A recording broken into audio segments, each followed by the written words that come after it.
what's crazy is if you're listening to this episode right now on release day, Wednesday, you could, if you wanted, go see my play tonight. Wow. Whoa! Tonight. What? At 7 p.m. Or you could go I'll be there. that's true. Or you could go on Saturday at 7 p.m. or on Sunday at 3 p.m. But either way, yeah, no, it's called My Brother Jake. It is a play about two brothers who spend a weekend together and realize that, they have a lot to learn from each other. Oh. If you do want to go, there are links down in the episode notes. I'd love to see you there. Come by, say hi. And I hope you enjoy that show. And I hope you enjoy this show, too. Let's start it. So many possible worlds, but we got this one. So many possible worlds, but we got this one. Welcome to the worst of all possible worlds, where every Wednesday is Friends Day. I'm the friendliest of all possible Brians. I'm the friendliest of all possible AJs. Fuck you. I'm Josh. And I'm poking you. Oop. Ouch. Brian just poked you. Ouch. Oh my God. Wow. Wow. Will you poke him back? I'll poke you back. You guys poked me so many times after the Facebook episode. I poked you during the Facebook episode did. and after. And after, yeah. And then all the people that we know personally who listen to this podcast also decided to poke me. That's true. Yep. Jake Beckard came in, his finger extended. I was so poked. I feel like Facebook has become one of our special interests on this show. Mark Zuckerberg, a.k.a. the coolest guy in the the world, most normal man to ever live. has been doing a bit of a press tour. I mean, he really kind of was mostly doing this maybe like 2-3 weeks ago. Right. But it's very clear that he is once again attempting to reassert himself sort of on the global stage, really, Yeah. as more than just a guy who runs a company, but also as a cultural force. Yeah, his voice has changed. He changed. Yes. Everyone can see the hair. He's doing different things That's right. with the hair. And he's got the fucking chain, which is just he's diabolical. Straight up got the Logan Paul hair. Yes. And he's putting on the chain. He has the big designer t-shirt. He sits back in his chair now. His spine is still very straight, but he sits back in his chair. And He's a instead normal of human man. instead of talking like this all the time, Right. he talks like this. Yeah. I'm kind of a cool guy now, except sometimes it comes back and then I go back to being cool. And then I take a big swallow and then I keep talking. There was something I was watching that had a lavalier mic, so it was just closer to his gigantic throat. It was God. just Oh, no. No. Oh, this is a very thirsty podcast, but for very different reasons. he's a than I thought it would be. dry man. Oh, So- boy. Like I was saying, we have talked about Mark Zuckerberg before on our show. Yes. Mostly in the context of the ongoing decline of Facebook. Yeah, right. We did that episode, Shrimp Jesus and what was it? Shrimp Jesus And the death of Facebook. And the death of The death, Facebook. That was episode 146. I also did an interview with Jason Kebler from 404 Media. That was mostly specifically talking about like the phenomenon of Shrimp Jesus and like where that weird AI slop is coming from. Yeah. In this episode, we're not really going to be talking quite as much about Facebook as a platform. No. We're really going to stay focused on Mark Zuckerberg himself. And we figured the best way to do that was by doing a case study, because that's what we do here, case studies in the pop culture of a dying empire. And as this empire begins its startlingly fast demise. We're moving from decline to fall. Yeah. We've moved from Pax Facebook Anna into the fall of the United States. Yeah, it's X the everything recession. The X Imperium. Oh, no. I hate it. Yep. So yeah, it's The Social Network. It's the 2010 motion picture, a piece of pop culture really analyzing the person of Mark Zuckerberg himself. Right, by making him into the myth version of Right. himself. I remember hearing that this movie was being made, being a little back and forth on Fincher myself. Sure. And I was like, it's too soon. Yeah. The story has not been told yet. This is going to be catastrophic. Like, Facebook isn't even a thing that anyone can even find to criticize all that much yet, aside from Beacon, which we'll get to. Right. And this was well before the IPO. Yeah. At this point, at the point this movie came out, Facebook was still a privately held company. Yeah. And Yeah, it was certainly popular. You know, famously, you've got the tagline on the poster, you can't make it to 500 million friends without making a few enemies. Yeah. Yes, originally that was 300 million when they first designed it. But by the time the movie came out, they had to change it to 500 because it was about to hit that by the time But I think that also speaks to how explosively on the upswing the social network was at this point. And Right. by the social network, I actually do mean Facebook right now. Yeah. And so it was timed in such a way where it was like, okay, you've got a chance to maybe capture lightning in a bottle. And I feel like that's what this movie did. Yeah, it was also written by a man so terrified of technology that he actually called it right. Well, and usually these kinds of movies, these kinds of like super topical movies about businessmen or a crime that happened recently, in our lifetimes, that was the domain of television. Mm-hmm. TV movies were all the rage. There were like 1,000 just about like OJ or the Menendez brothers or whatever. Right. But there also were TV movies that aimed a little bit higher, like 1999's Pirates of Silicon Valley. Right. And Pirates of Silicon Valley is kind of a good reference point for The Social Network. I'm not going to talk about that movie at length. I can see it in your eyes. You're like, please don't just do like 30 minutes on this movie. But it does provide a stencil for what we're going to see here, because Pirates of Silicon Valley was itself based on a book, kind of. How did they get all the boats into Silicon Valley What? for the pirates? San Francisco is a bay.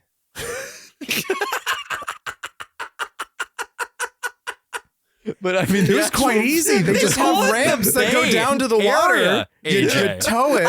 Famously. I meant in the actual valley itself, not into San Francisco. Yeah, it's very close. Yeah. It's nearby. I'm just imagining like Werner Herzog having to carry one of the boats like up the mountains, like of San like he's going to Francisco. San Francisco and paying the native San AJ, Franciscans. AJ. Yes, all the hippies. They're just a bunch of friars. Yeah. So I Franciscan friars. I really actually do want to dial into this for just a moment. Sure. What? Because AJ, Yeah. the San Francisco Bay Yes. touches all of the major cities of Silicon Valley. You Is that true? Yes. I thought it was more inland than that. I never knew. It is Oh, wait, inland. back on the Werner Herzog joke. He pays them all in rice-a-roni. Yes, it's the San Francisco treat. Back to you, Josh.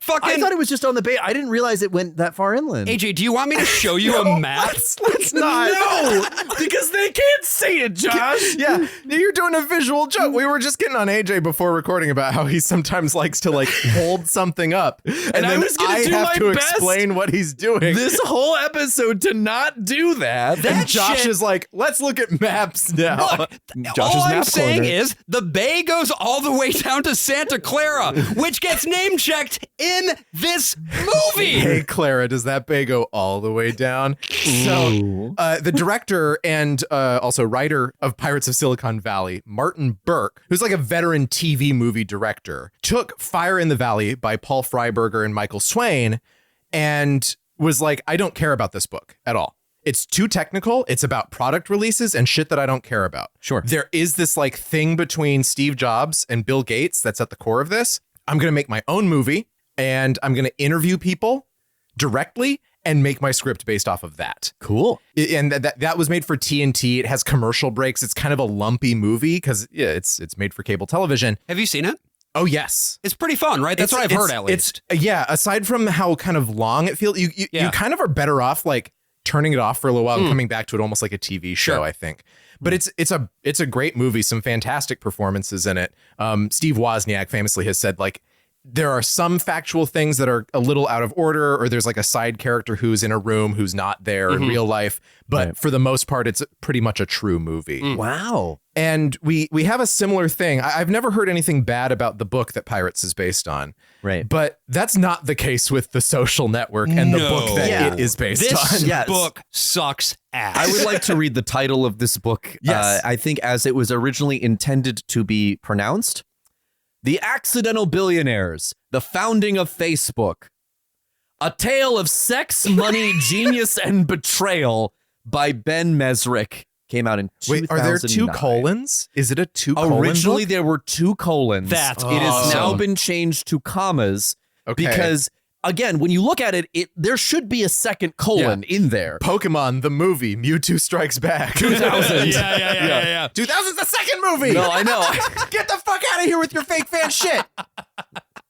I can't win today. It's like you wouldn't even say Pokemon 3 the movie in the correct order, would you? Because you're fake. It is Pokemon You've 3 lied the movie. to us. Yeah. Because Entei is the third Pokemon, I guess. He's also a dad? He's a dad. He's my dad. So No. As is tradition, I went ahead and actually read this piece of shit. Yeah. Or more accurately, I skimmed it. I thought about it, and then I was like, this really, just reading about the author and the other books he's written, I'm like, I'm not going to read a page of this fucking thing. Yeah, no. It is. So the thing that's kind of interesting about this book is that it is billed as a piece of nonfiction. Yeah. It is very much a work of fiction that is loosely inspired by a true story. What's the author's name again? Ben Mesrick. Ben Mesrick. And he himself feels like a relic of the 90s because this was also a common thing in the 90s. Like everybody who had some sort of tertiary relationship with Nicole Brown Simpson got their own book published. Yeah. Right. Because there were so many just like cheap pulp paperback, like quote unquote nonfiction books that were just simply the account of one unreliable person. And Mesrick writes a book like within the span of a single year about all kinds of shit in the tech world. Facebook, the Winkle Voss twins investing in Bitcoin, the short squeeze, the GameStop business thing, Elon Musk taking over Twitter. And all of these books are usually just like, I talked to a guy. Yes. And in this case, the guy who he talked to was Eduardo Saverin, basically the Andrew Garfield character in the movie of The Social Network. Yes.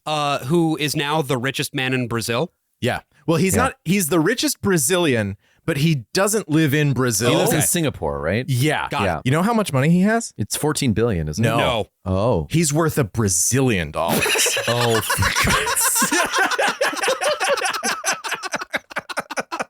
Oh, God, I've never been owned this hard.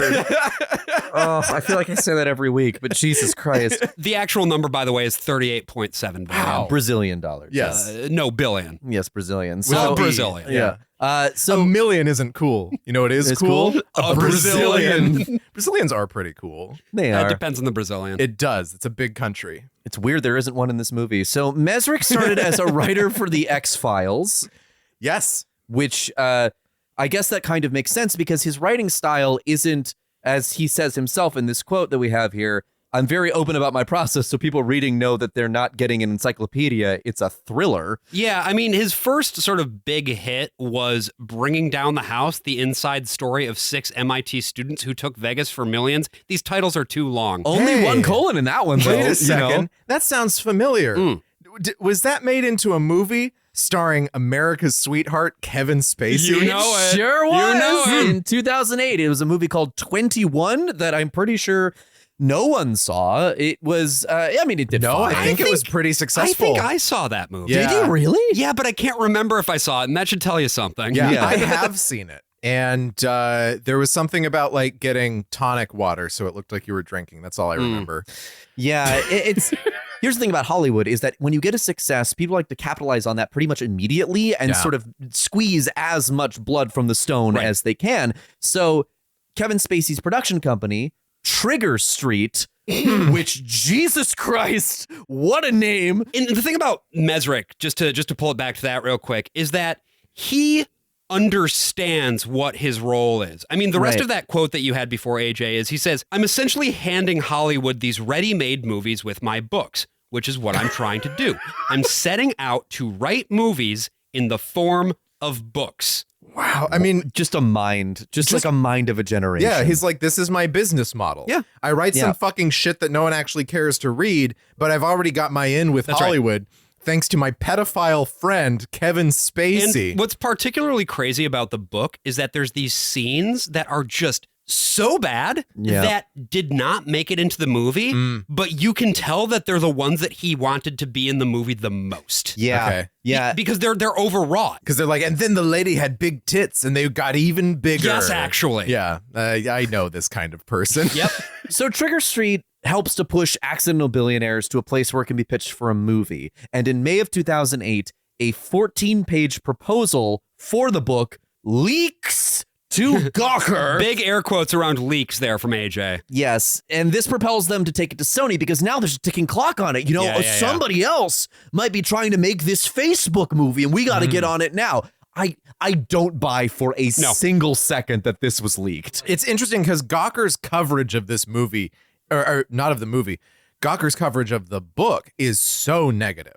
And even the coverage of the movie before it comes out is negative. Gawker is very, the old snark blog, how we miss her. Well, it was definitely leaked. It just wasn't leaked. It was an intentional leak by somebody who knew exactly what they were doing. Yeah. It was not somebody on the inside being like, oh boy, somebody needs to find out about this, that management doesn't want this getting out, but I need to make it happen. It was not that. Yeah, it was definitely to sort of push up the timeline on this because it turns out that somebody else was trying to make a Facebook movie. A very normal man by the name of Scott Rudin. Okay. Very even-keeled fella who had hired a young upstart named Aaron Sorkin to write his script for his Facebook movie that was going to be based on another book.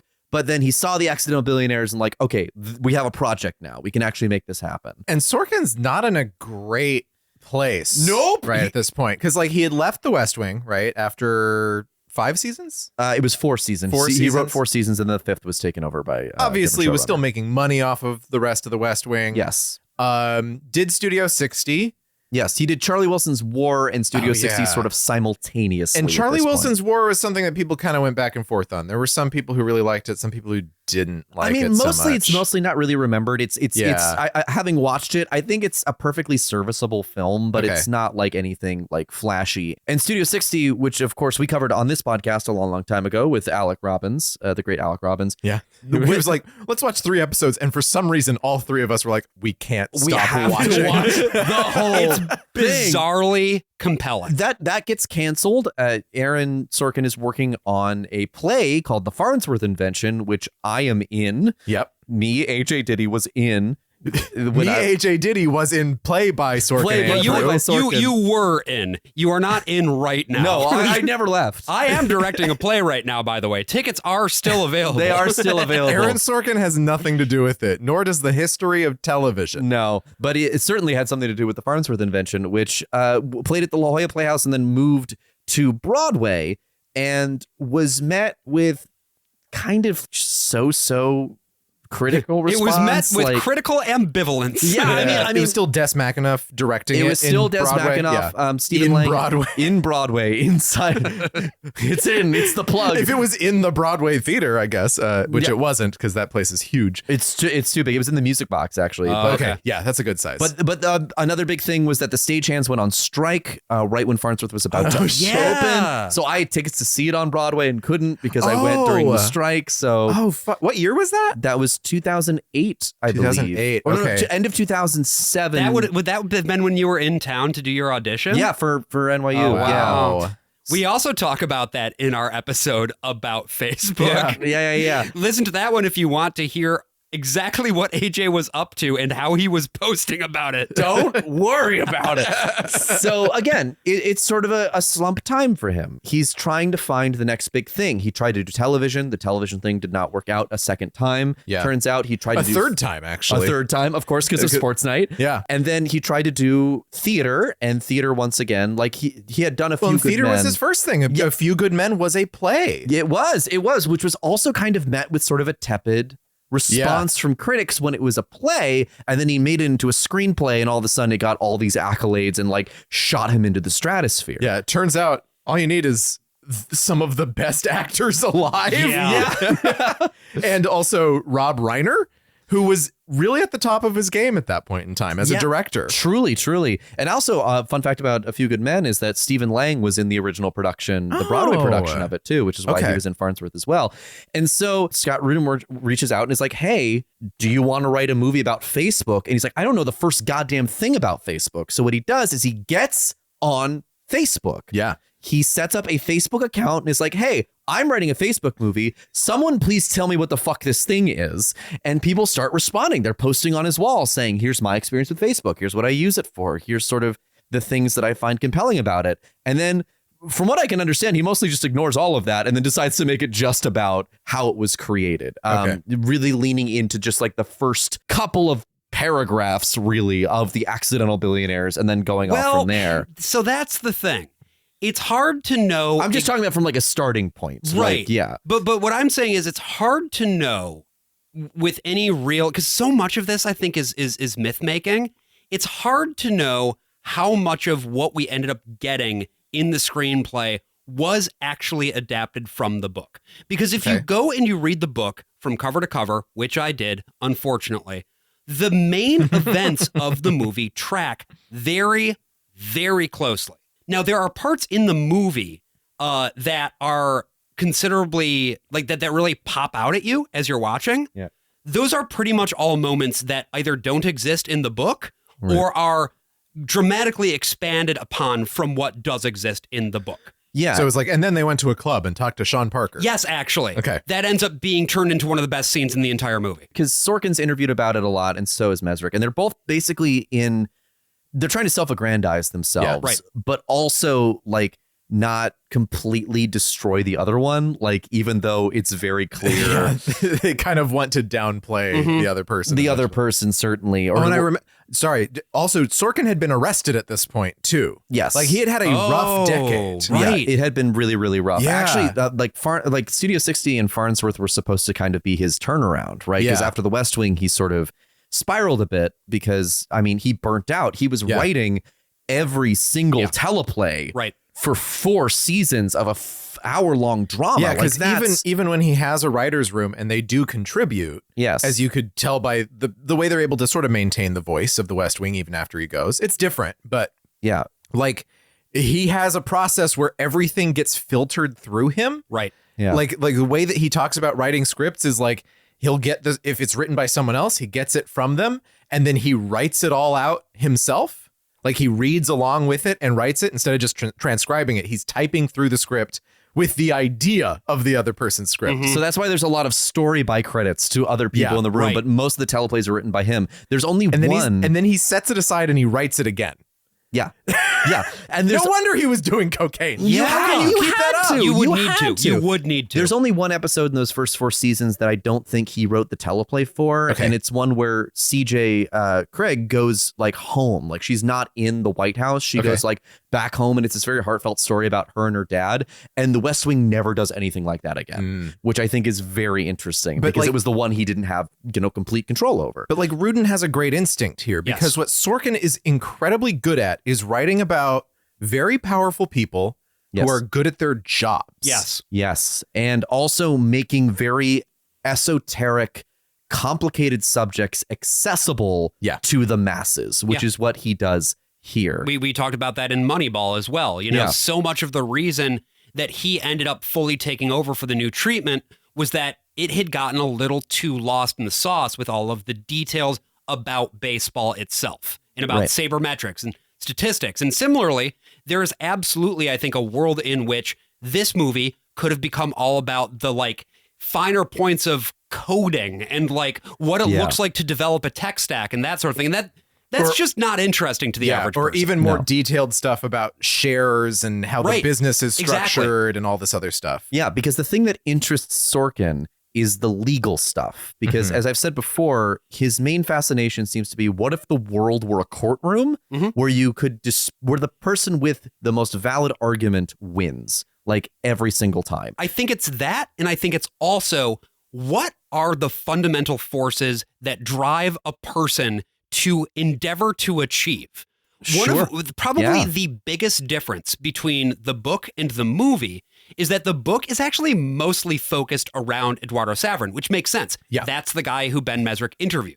But the one guy. Probably. But what Sorkin does with this screenplay is that and I hate to hand it to him, by the way. You know that I hate to hand anything to Aaron Sorkin. Right. But he did something very smart here, and he took a number of Eduardo Saverin's neuroses about social class and standing and put them into Mark Zuckerberg. Right. In what ultimately I think is a very truthful observation about who Mark Zuckerberg is. And I think that a lot of the stuff that Sorkin does in this screenplay like accidentally plays into a point he isn't trying to make. Agreed. He's trying desperately to make Mark Zuckerberg into an empathetic protagonist. Yep. And I think that what he actually accomplishes by trying to make him more empathetic is to make him more evil. Yeah. Like, I don't feel bad for this guy. I think he's a creep. And this is why Fincher He's is a weirdo. Yeah, what the hell is he doing I don't know here? what he's doing here. Come on. And that was the first indication that this was going to be a good movie. Was that first teaser for the Social Network came out, shows no footage from the movie. It's just people using Facebook, or rather just the screens of people using Facebook, shot very close up, clicking, typing.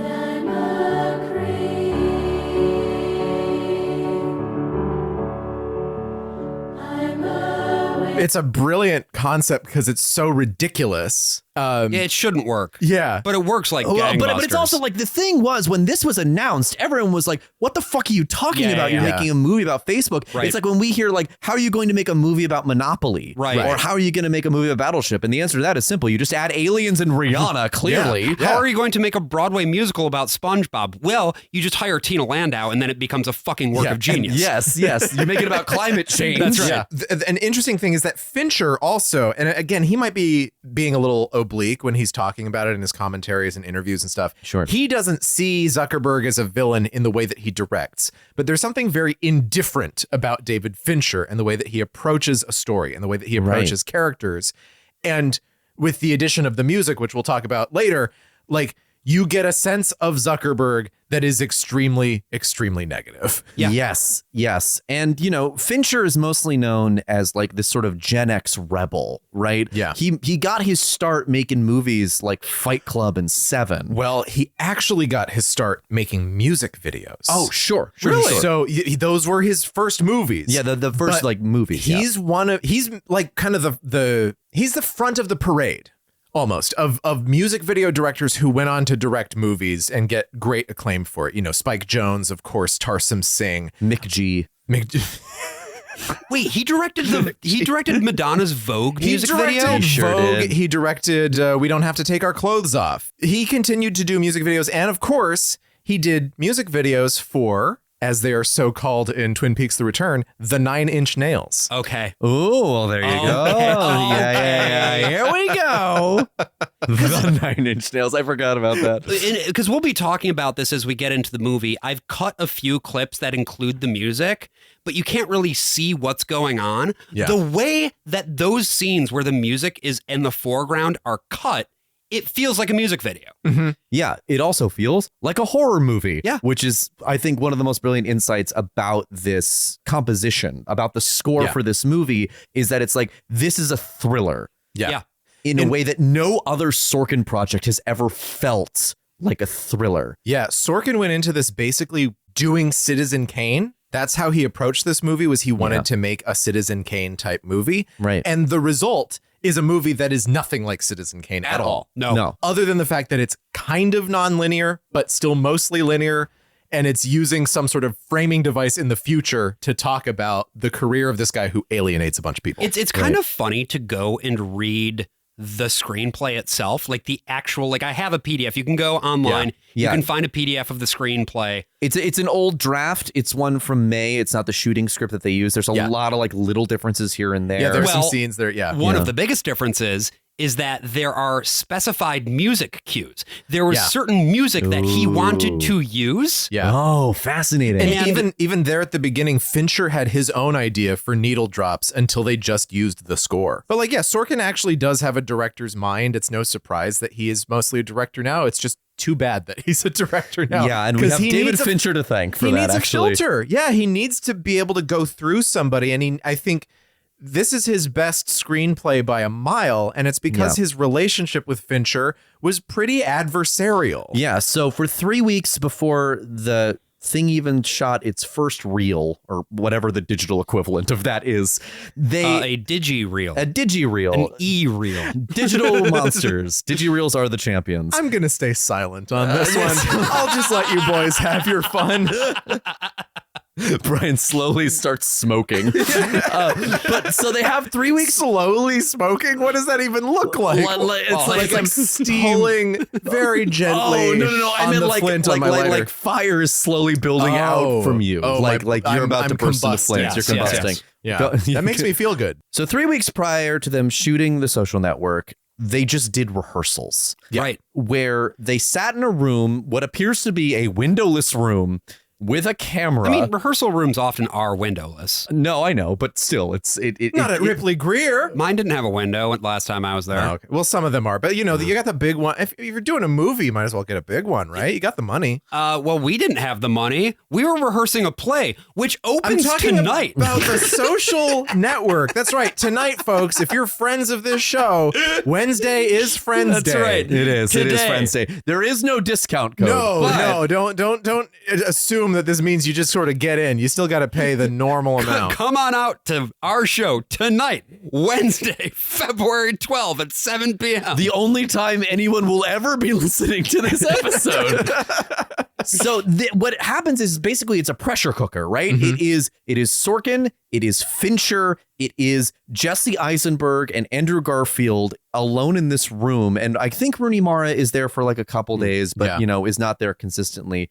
Jesse Eisenberg says, I think in the whole 3 weeks, I said maybe 15 words because it's just Fincher and Sorkin going at it. Just going back and forth the whole time. And you watch the footage of this and it's a lot of Fincher just being like, I think this is really cutesy. This going back and forth. We don't need this. We can cut this. And Sorkin fights back a little bit, but he is taking the notes, which I think is really fascinating as somebody who has worked with Sorkin when he has rewritten stuff and what kind of notes he takes versus the ones he doesn't. Yeah. There is one scene in Social Network near the very, very beginning where Sorkin has written into the script that Mark Zuckerberg is drinking a screwdriver while making Face Mash. In the blog post from when he's making Face Mash, he is drinking a Beck's. Yes. Right? But Sorkin is like, Zuckerberg strikes me as a screwdriver guy, so I've written that into the text. When I was doing the Farnsworth invention, he wrote that Philo Farnsworth was drinking Seagrams. Okay. Which did not exist okay. during the time. And he got the note about it and he changed it to Bushmills. And what ends up happening is the line gets better. Sure. Because instead of saying bottle of Seagrams, it's bottle of Bushmills. And it makes the music sing. Sorkin is at his best when he is taking notes, when he has a collaborator who's able to push back against him. Well, because he's not the kind of guy who loves to take a note if it can be avoided. He is, I would argue, monomaniacal. His opening for his masterclass, I will never forget this. I didn't take the masterclass, but I did see like all the like commercials for ads, it. Yeah. And one of the ads was like, no one ever begins a conversation by saying damn. Well, that's not true. And I was just like, it's just obviously very clearly a pet peeve of his that people walk in the room and be like, damn. This is crazy. And it's like, damn, that shit crazy. You watch Back to the Future and Doc Brown is like, damn. He's like, no one's like this. No one is like this. So the man is very particular, and what he thinks is successful and what he thinks is a failure is very hyper specific. Yeah. But it is only in the fire, the crucible of that process that he makes anything good. And when he doesn't have anyone telling him no, you get Camelot. You get his book for Camelot where he says that science was invented in the 1600s because I guess that just kind of feels right. Yeah. Well, and then you get his Chicago 7, or you get the Lucy and Desi movie that he made, which is just so long.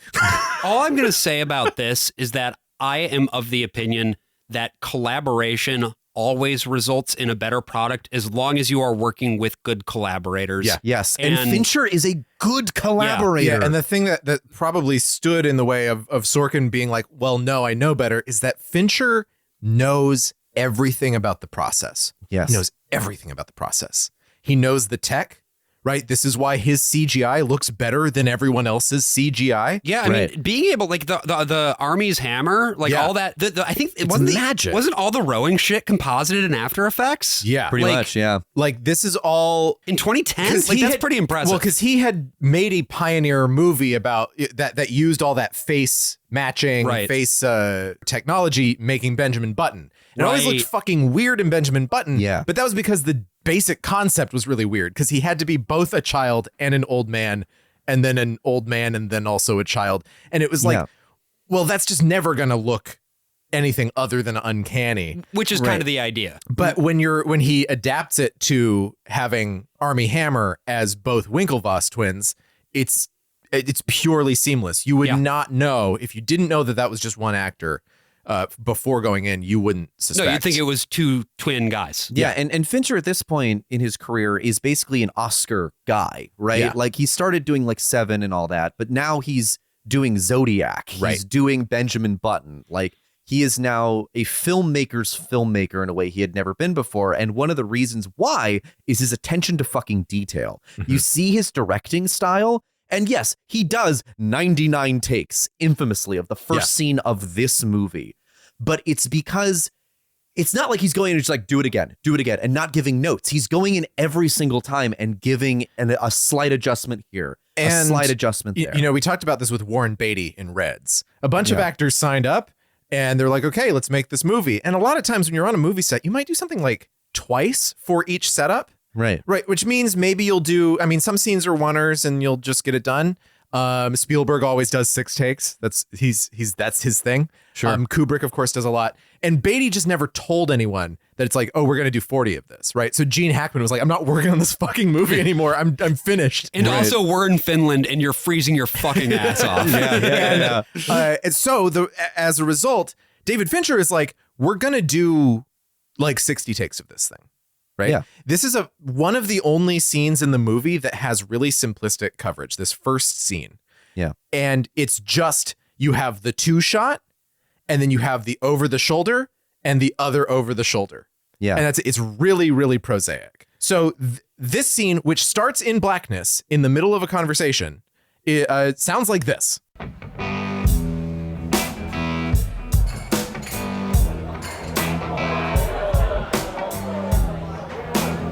You know there are more people with genius IQs living in China than there are people of any kind living in the United States? That can't possibly be true. It is. What would account for that? Well, first, an awful lot of people live in China, but here's my question. How do you distinguish yourself in a population of people who all got 1,600 on their SATs? I didn't know they take SATs in China. They don't. I wasn't talking about China anymore. I was talking about me. You got a 1,600? Yes. I could sing in an acapella group, but I can't Does that sing. mean you actually got nothing I wrong? could row crew or invent a $25 PC. Or you get into a final club? Or I get into a final club.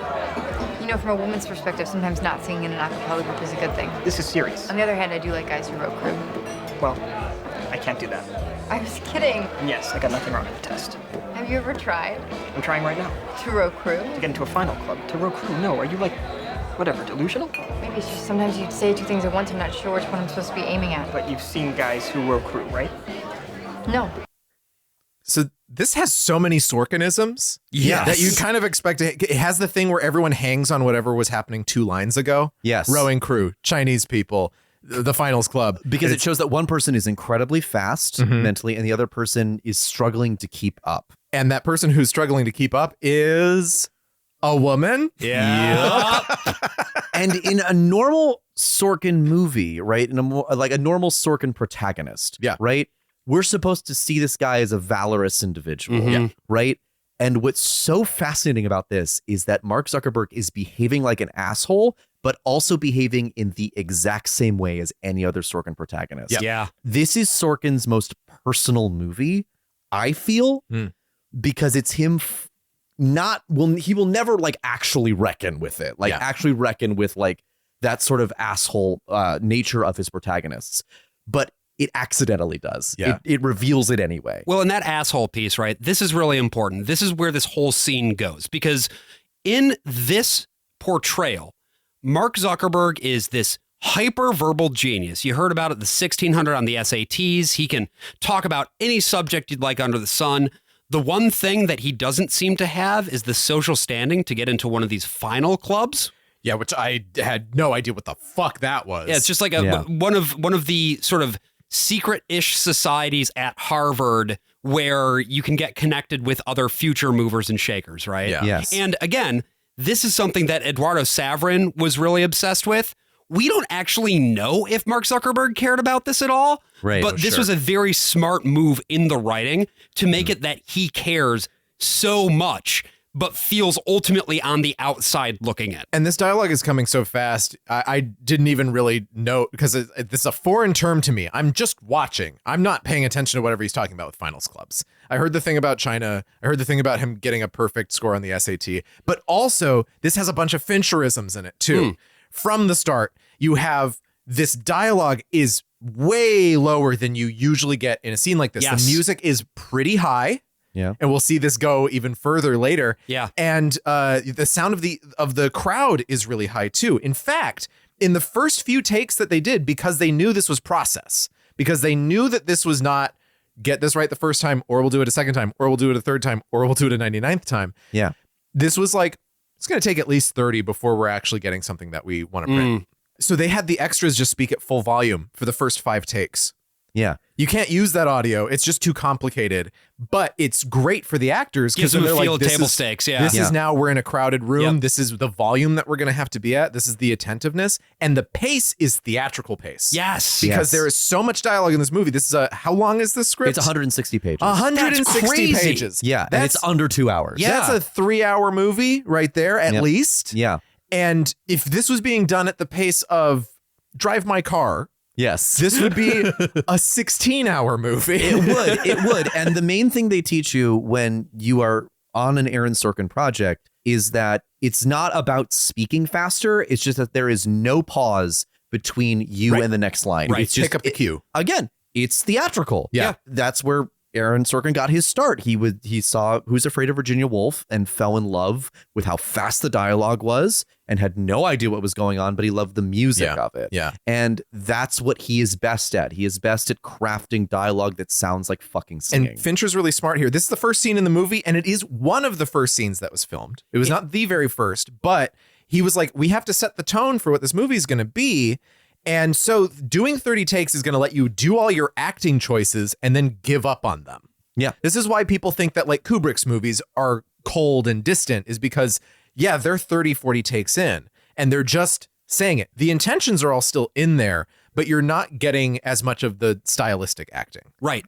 And that's something that you also end up finding in theater, but it takes a long time to get there because it requires facility with the language. I feel like I actually am going to make talking about the play that I'm directing a little bit of the thing here as well as regards direction, because I got the chance to see that in the play over the course of this past week. Yeah. There's something about the moment where actors get the words in their body and it just starts to come out of them. Yeah. They no longer have to think about what it is that they're saying. They can just do the thing. Yeah, Jeff Daniels has a quote about doing Sorkin dialogue, which is that you have to learn it well enough so that you can dance on it. Yeah. And I think about that a lot because that's not just for Sorkin dialogue. It's for anything that you dialogue. want to do Absolutely. as an actor. But you watch this opening scene and it's riveting because that's what they're doing. Yeah. They're dancing on this and shit. these are, again, this is theater people. Jeff Daniels, people don't know this, is a theater person. Yeah, I He saw him do has God of Carnage. his own theater in Chelsea, Michigan. That's right. Oh, really? Yeah, I didn't know the that. Purple Rose. Yeah. Cool. And Jesse Eisenberg is a theater person. He's a playwright. Jesse he's a Eisenberg good is also playwright. someone who knows a lot more about production. He directs, he writes. He writes screenplays and stage plays. Like he's done kind of all sides of this. And so he knows what kind of thing he's getting into when he gets into it.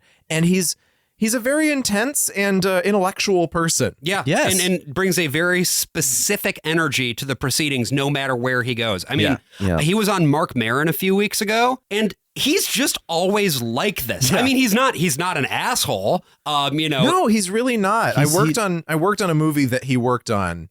Not at the same time as him, but the other people who worked on that movie was like, he was so nice to the crew. But he also brings with him an erotic intensity. And there's something about that works so well for this role. The other thing that I wanted to say about this, this is the only scene in the entire movie that is not even talked about in the book because it was totally made up. Yeah. Oh, of course. Well, because Erica Albright herself is not a real person. No. It's not a creation of Sorkin in so much as like there was a person that did break up with Mark Zuckerberg that then caused the creation of Face Smash. But Erica Albright herself does not exist. She is, and in fact, Mark Zuckerberg had a stable relationship. He at this point in his life, the point depicted in this movie, he was already dating Priscilla Chan, who is his wife.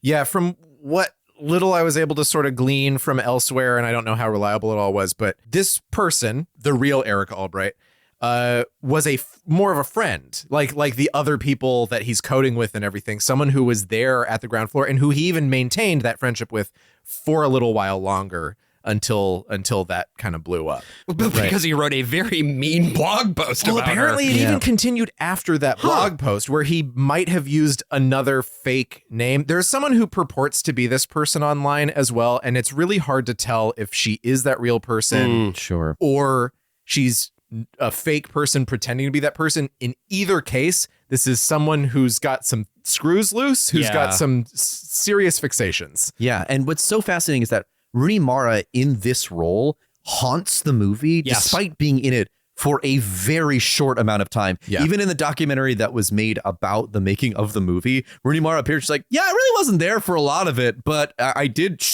learn a lot. And then she like looks off camera like, yeah, we good? Yeah, she has 2 speaking scenes, and then there's that one scene where her face shows up and she's crying, if I recall correctly. Jesse Eisenberg thrives in this opening scene because he's like, I'm just doing a play. I'm just doing my thing. I'm just totally in my element. Yeah. And I'm just having a great time saying lines. And I love memorizing. It's so funny. Why is he Inspector Gadget? Because you're Inspector Gadget. Yeah, fair enough. Fuck you. Look, it would behoove me. I have to tell my favorite Jesse Eisenberg story of all time, which is that he got mistaken for Napoleon Dynamite a lot. For John Heater? For John Heater. Doesn't a look lot. like John Heater at all. And no, so he looks like Michael Cera. He would ride his bike past this elementary school where his kids were going, and this kid would yell out, "It's Napoleon Dynamite!" And then the interviewer was like, well, what did you say back? And I would say, he was like, I would say, please, Abraham, I'm not that man. So this scene, it frames up the dramatic question of the movie. You are probably going to be a very successful computer person. But you're going to go through life thinking that girls don't like you because you're a nerd.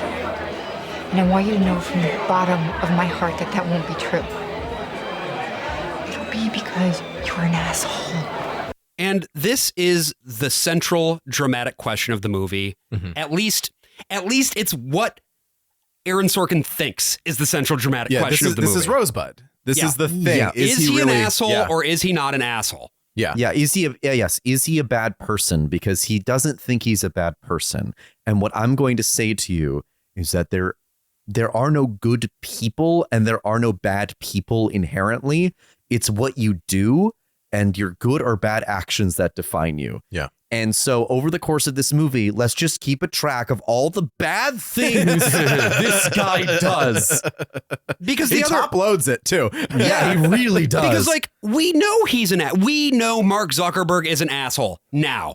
But in 2010, he's really nice to me. Oh, okay. Yeah. In 2010, gave me that haircut. The general public didn't really know who he was. No. Right. To the extent that they did know who he was, it was like, well, it's a boy genius. He's the youngest, billionaire. He's the narrative around Silicon Valley at this time was we were now in Web 2.0. Time magazine declared you, the listener. Now, you, the listeners of the worst of all possible worlds, to be the person of the year.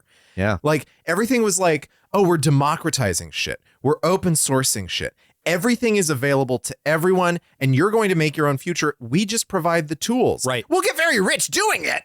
But yeah, no, exactly. But it's we're like all just good boys who just want to help you out. It's the gold rush. And the money is subservient to the service. We make the money so we can provide the service, not the other way around. We're selling you the pickaxes. Yeah. You go out there and get your own gold online. We're just going to help you get there. In a way, they're saying we're fixing capitalism by creating a new capitalism. That's right. And it is inherently tied to the Obama type neoliberal capitalism that dominated that period.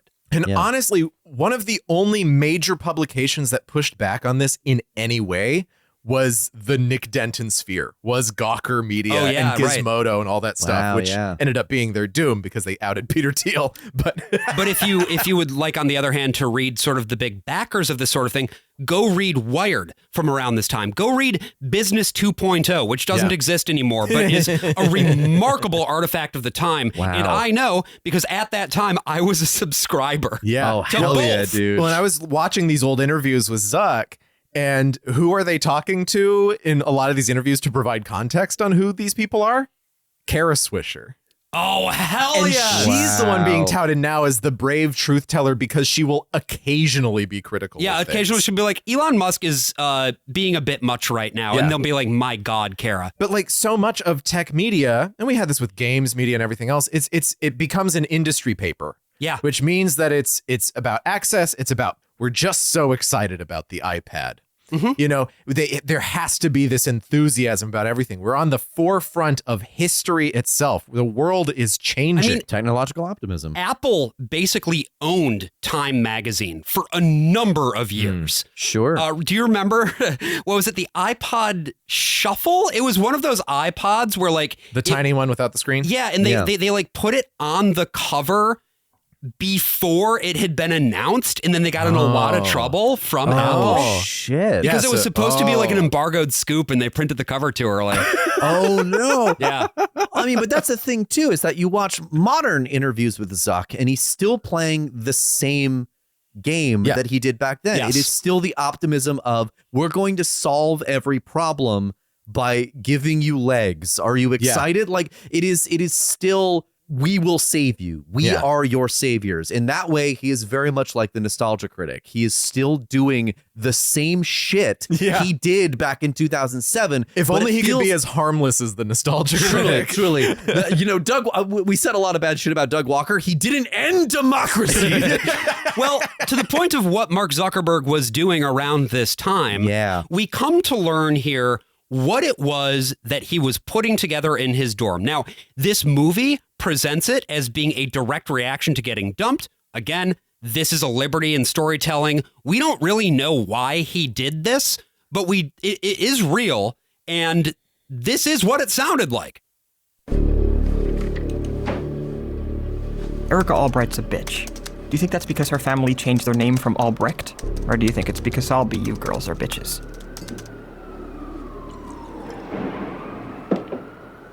For the record, she may look like a 34C, but she's getting all kinds of help from our friends at Victoria's Secret. She's a 34B, as in barely anything there. False advertising. The truth is, she has a nice face. I need to do something to take my mind off her. Easy enough, except I need an idea.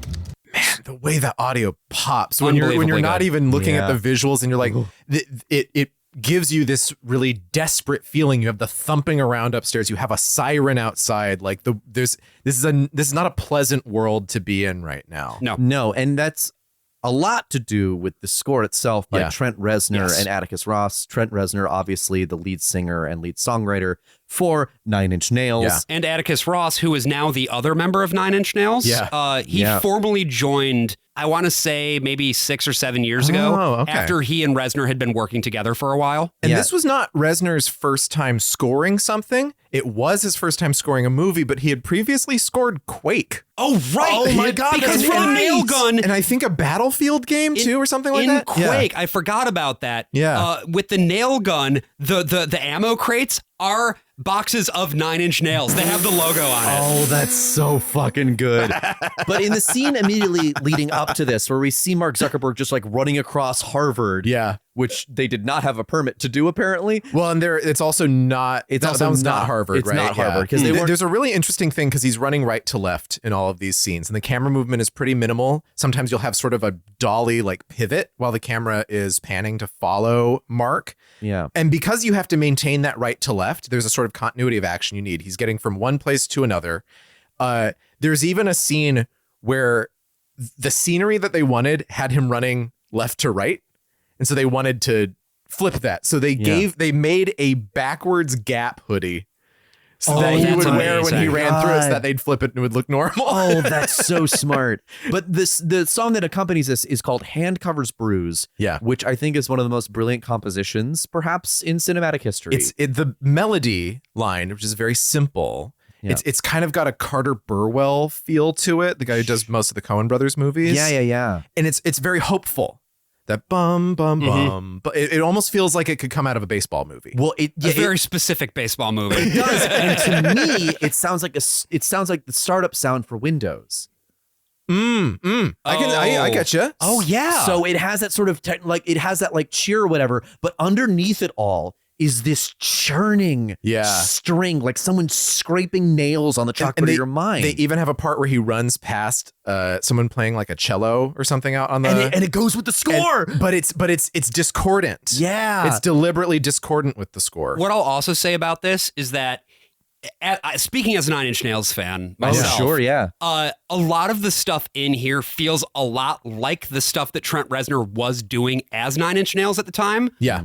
Specifically the album The Slip. The more upbeat stuff, the more driving stuff, The Slip feels like that across the entire album. The Hall of the Mountain King, for example.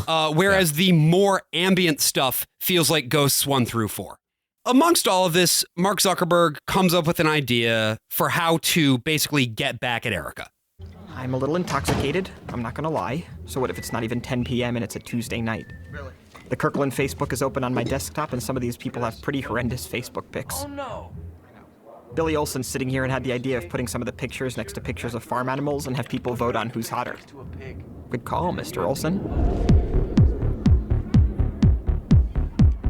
I love this music. So we have this intercutting of him programming. I'm not going to do the farm animals, but looking I like the idea at these of comparing people together. It gives the whole thing a very typing in his feel, blog. since people's ratings of the pictures will be more implicit than, say, choosing a number to represent each person's hotness like they do on hotornot.com. And it's also cutting to the parties that he's not going to. Unfortunately, Harvard doesn't keep a public centralized And this is Facebook, all so I'm going to have verbatim to get from all the this images blog. from the individual houses that people are in. Let the hacking begin.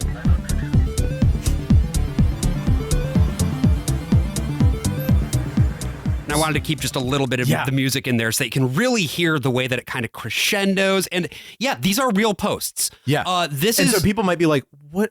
He's saying Facebook before Facebook got in? Begin? Well, but like people aren't aware that Facebook was a word. A generic term, right. Before, and he even writes it as one word, Facebook, when it's showing up as separate words, Facebook. Because these are different dorms around Harvard, and he is describing the directories that have a picture of your face. That is a Facebook. Right. And two pieces. Number one, these entries, these journal entries, these blog posts were leaked to a magazine founded by Harvard grads during the 2007 privacy controversy about Facebook Beacon, which we had briefly mentioned. Oh, yeah. And we talked about more at length in our Shrimp Jesus episode. Yeah. This was a product that would basically follow you all over the internet and post whatever it was that you were doing to Facebook. Yeah. So it would, there was a famous case that came out of, what was that, 2007? Right. Where a guy had bought an engagement ring for his girlfriend, and then his girlfriend and his family and everyone he knew found out that he had just bought something from Zales or whatever. Because Facebook served them a post about it. Completely blew the surprise. And people were like, wait a second. Websites are going to start tracking us now across all the other websites? Yeah. But what Zuck is doing here is, this was a thing. He had this tick. He just blogged everything he thought about. He vlogged the new left. He did. Yeah, well, it's such an interesting example of like spiraling wall posting. Yeah. Right. And that this is not a new phenomenon. No. Right? Yeah. This was a thing that happened as far back as the invention of Facebook. The other big piece about this that I wanted to note is that none of what he's describing is particularly technically impressive. Anybody who knows how to use scripts and tools can do this, or at least could do this back then. I'm not even sure that he accessed anything in a way that was truly unauthorized. No, it was violating the privacy of the other students. Right, of course. Yes. But what he was doing was he was just going out there basically and using scripts to scrape these websites for all of the data on them, download them, and re-upload them somewhere else. This is not hard to do. Yeah. But the way that it sounds, the way that Eisenberg delivers these lines, the way that it connects with the music makes it sound like, oh shit, this guy's a fucking hacker genius. It feels like hackers. It feels like Matthew Lillard's going to show up and they're going to project the screen on their faces. It feels really cool, but as it's intercutting between him making this website and these parties going on and people drinking and, taking their shirts off or whatever, the music, because it's Trent Reznor and Atticus Ross, it's so dark. Yeah. You get the sense he's doing something really fucked up. Yes. But I can totally understand. You could direct this differently. You could direct this like Animal House or Revenge of the Nerds or something where it's like, these are hijinks. We're just having a lot of fun. Because what Zuck does is he makes a site called Face Mash, which is a riff on another design, hotornot.com. Right. And they're just putting pictures of all the girls from all these dorms that he's been able to scrape the data from, and people just click left or right. Which one is hotter? Yeah. And Left one, right one, and then once you click on the left one, then the right one will go away and show you a different one on the right, so that you're constantly comparing all the women. This is really fucked up. Yeah, it's really deeply fucked. And we see a lot of people using it, and it's mostly the dudes being like, left, right. And then like we cut to a group of women who are just like, oh, this is so childish or whatever. Yeah. And then, of course, we see the actual ramifications, which is that Rooney Mara, Erica Albright herself, finds out that Zuck's been blogging about her. Mm-hmm. Yeah. And we see the actual real world effects of this horrifically misogynist act. Yeah, a man, there's a guy in her dorm, pops his head in, he's holding a bra. He says, Erica, is this yours? I stole it from a tranny. And it's Jesus. like, It's hits like a hammer. Yeah. It's so gross and mean, but it also, I feel, is like representative of where things were at that point in time. Yeah. This is absolutely something that would happen. And that absolute meanness of it is, I think it's always been core. There's always been something about Facebook that feels this way. Yeah.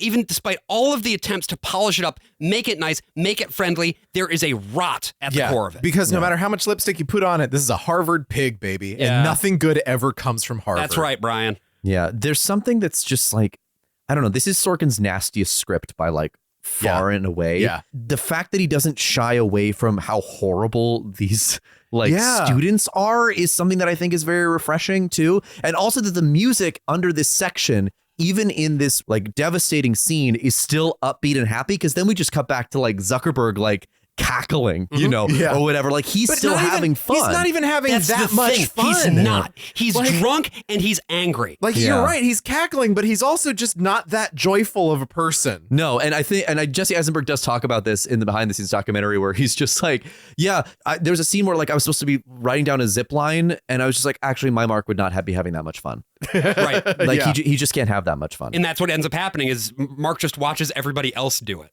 Yeah. So at this point, the traffic from the whole face mash thing has managed to crash the entire campus network overnight. Yeah, I love the emergency call Oh, to the God. system administrator. I guess that happens, but it Yeah, feels no. It feels so movie logic. The way Yeah. that the reason that it feels so fucking stupid is that the back and forth is like, is there unusual traffic for 2 a.m.? And the guy's like, this would be unusual traffic for the Super Bowl. right. Oh my God. Right. Shut up. But this is another thing that's like what we were saying before. It's Sorkin taking a somewhat complicated esoteric thing and boiling it down to just like the basics so that the audience can like catch up. And I know what you're saying about it, but I also understand its utility. Like I also don't think it's like great, but I understand why it's there. It's bad. Yeah. It's cliche. It's I let just- in. I And just there's love a the lot in guy- this movie like that. I just love the system administrator getting called and he's like in bed. His wife like, what's wrong? He's like, they need me. it's like the guy. My getting- time to shine. It's like an airplane. Yeah. Anyway, at this point now, Mark's in a lot of trouble with the school. But he's also in trouble with, well, the law. And by the law, I don't mean the police. I mean that That's what you are. That's right. Yeah. I mean that he has people suing him. He has people suing him. He's a 19-year-old in college No, right now. it's the future, Brian. What the fuck? Well, you can do that? Yeah. No, we're now in the year, what is it, 2008 that these court proceedings are taking place, I want to say? Yeah, it must be 07 or 08. Yeah. It has to be. And what's happening here is actually, it's not that Mark is the one who is talking about stuff. That's going to happen a little later. It's Eduardo Savrin, his roommate, who is getting deposed by Mark's counsel. Andrew Garfield. Let's talk a little bit about this, because Eduardo Savrin, as we have mentioned, is the guy who basically gave the version of the story that became the book. He is, in this film, treated as a sympathetic character. Yes, he is the heart of the movie. He's treated as a guy who got a raw deal. Right. And like, yeah, he did. Which he did. But then you look him up and you find out That he's got $1 brazilian. Exactly. Yes. You And took it from me. You took my joke. I was gonna do it. I was right there. I'm gonna You go. diluted I'm his gonna, shares. I'm gonna grab your laptop. I'm gonna throw it on the desk super hard. Don't do that to my power book. my shares are fine. But that's the thing, is that Andrew Garfield in all the behind the scenes stuff, he's just like, you know, there's so little information about Eduardo Savrin that is just available. And he was like, at a certain point, it was like, I'm not playing him. Yeah. He's creating a character. I am creating a character pretty much whole cloth. Right. And that's kind of the way you have to look at this whole movie. Yes. Yeah. But it gets at such fundamental truths about the characters in it that it feels more real than it is. You know, because Savarant turns out, he liked the movie. He met the actors. Well, of course he liked the movie. It makes him look like a good guy. This was his book, basically. Yeah. And even the Winkle vosses showed up, but I think this movie was probably the most damaging to their reputation. The Winklevi, yeah. Yeah. The Winkle vey. The Winklevo. Like Mark, that's not Mark calls him the Winklevi. I'm going to call him the Winklevi. People write the Winklevi with 2 eyes, which would mean that their last name would have to be Winkelvius. No. No, David Fincher directed the music video for the Winkle Vogue. Oh, I don't know about by that. Madonna. Yeah, by Madonna. Yeah. Well, it doesn't matter that you don't know about it, Josh, because it's happened now. It sure did. The other thing that we get in this scene, along with Eduardo's deposition, is a shot of Rashida Jones. Her character has a name. I don't know what it is. I'm just going to call her Rashida Jones. Oh my God. It's so funny watching her talk about this role in the behind the scenes. She's just like, yeah, my character's kind of like the Greek chorus. I do a lot of listening. Yeah. Yeah. Well, basically, she's in That's a pro right there, baby. She's in the role of being an extra. This happens a lot on like TV with smaller roles. Like you see that with The Office with the characters who become bigger roles later on. Not hers, obviously. She shows up as a speaking character. Right. But like she's basically an extra. Yeah. And she has to, and there are other extras in that room, the other lawyers who don't talk or whatever, but she's an extra who will eventually have lines by the end of the movie. The thing is that in the great tradition of Aaron Sorkin screenplays, her role is to be the hot woman who tells the great man how great he is. Yeah, pretty much. Yeah. It sucks. I mean, look, the women in this movie, besides Erica Albright, are mostly non-existent or pretty poorly written. And I mean, that's what this story kind of is. I mean, it's not totally true to the founding of Facebook. There are more women involved, but like these stories about Silicon Valley, you're mostly going to be spending your time with a bunch of men. Absolutely. Pirates of Silicon Valley is the same way. And it even has stuff like the zipline scene where Bill Gates is like driving bulldozers around Albuquerque because he's just like, I just have a bunch of money now and I don't know what to do with it. And it's just like men hanging out and doing weird things, and especially men who didn't really have childhoods. Right. Men who were like a little too into their studies or into the computer shit or into their things. Mark Zuckerberg getting himself into a private school and fencing and learning Latin. Then, you know, people get all this money and they're like, it's time to screw around, baby. Yeah. It's time to cut my hair like Julius Caesar. You know, here Augustus Caesar, he doesn't have that money. You know, he comes from a family that has some money. You know, his dad's like a dentist or something. Upper middle class family from the Hudson Valley. But he doesn't have what a lot of Harvard students have. And so he's going to need money from Eduardo Saverin to get the idea going. Because, I mean, biographical information about Eduardo Saverin, his family fled the Holocaust, actually, moved to Brazil. They were sort of able to make it out because they were in, obviously, the economic class that allowed them to, I don't know, go to Brazil in 1941 or whatever. Yeah. Right. And were able to continue to grow their wealth there. And so, they made $1 Brazilian. You got it back. You got it back. We'll get back a little bit later to Rashida Jones's character. Yeah. I just really wanted to point that up because I think it's important to mention in the context of this film overall that it cannot stop reminding us how awesome Mark Zuckerberg is. Because Sorkin really wants you to empathize with this guy. The fact that he was dumped, right? And that because he was dumped, it justifies pretty much all of his behavior. In all the behind the scenes stuff with Fincher, he's just like, well, I don't know. If we take away that line, will people still be rooting for him? We'll still be rooting for Mark. And I'm like, rooting for Mark Zuckerberg in the social network. That's nuts. That's what I'm talking about. It's just like, I watched this movie and I'm rooting for Saverin because he's the heart of your movie. Right. What are you talking about? I guess this makes sense for a guy who breaks up with Kristen Chenoweth and is like, I'm going to have Matthew Perry just yell at Sarah Paulson for a full season of television about it. Yeah. So again, it's like he's doing it all for the dame, right? Like he just cannot escape that There's idea. Nothing like a dame. That's so true. Nothing in the world. So bringing us now from the world of the deposition back to the world of Harvard. Now we're rowing on the Charles River with two armies hammered. Crazy scene. This is, the other golden hour, which is dawn. So they have like 10 minutes to shoot the rowing. So they have to do this over the course of so many days. This must have been fucking miserable to And shoot. you had to shoot it in such a way that you can later composite it so that you have both of them. Yeah. Yes. Because the Winklevoss twins, they tried to cast twins. They did actually, like, they looked at twins, but you had to I guess that's the most sensible thing to do. Yeah. You have to get the right age. These guys are both I love looking freakishly at tall. They're really big guys. Yeah, they're jacked. They were Olympic rowers. Yeah, Yes. they are the archetype. The Winklevoss twins are instead played by two people, in a sense. Sure. Yes. Right? You always need a picture double. So what they did was they got Armie Hammer. Then you have Josh Pence, who is a former model who has not had the career that Armie Hammer has had, who has also not had the news stories. The allegations. The allegations that Armie Hammer has had, certainly. But he's had some decent roles. He was in La La Land. He's still like constantly working on TV in a show called Good Trouble. He is the faceless part of this. So what they had to do was have both of them act together and then have them switch places. Right. But whatever Josh Pence did the first time around, Armie Hammer would have to do. Right. Right. And he would have to watch. Again, they're doing like 40 takes of everything. He'd have to watch every take on the monitors and try to recreate that action. He talked about how hard it was because Josh Pence is a model.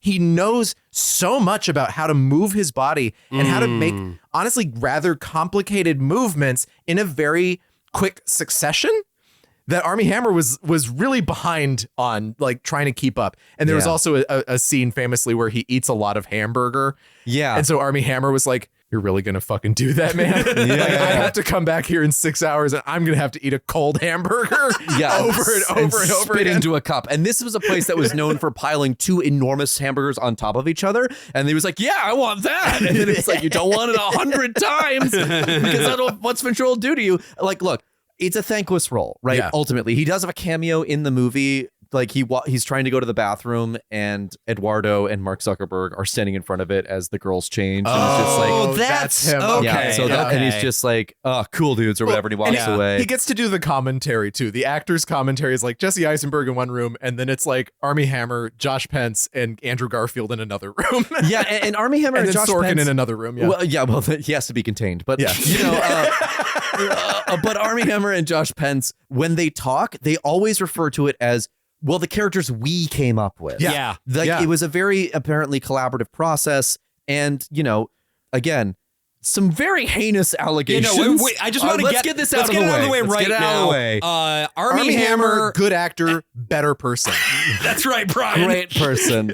All right, we've gotten it out of the way. Delicious. We disagree with the things that Armie Hammer chooses to do with his life. It turns out he was raised in a weird freak family, and then he learned about sex like 10 years after he got married, and he got carried away with it. Yeah. And did things that harmed other people. So we will Fabulous actor. We will be praising his performance. We will not be praising the man himself. Yes. No. But I do want to praise Josh Pence, I think, because this is, again, a very thankless role that he threw himself into entirely. And for all intents and purposes, did an incredible job. Doesn't get to ride that wave at all. Maybe, you show up on the red carpet and you're like, I was in this. Just have another guy's face on me sometimes.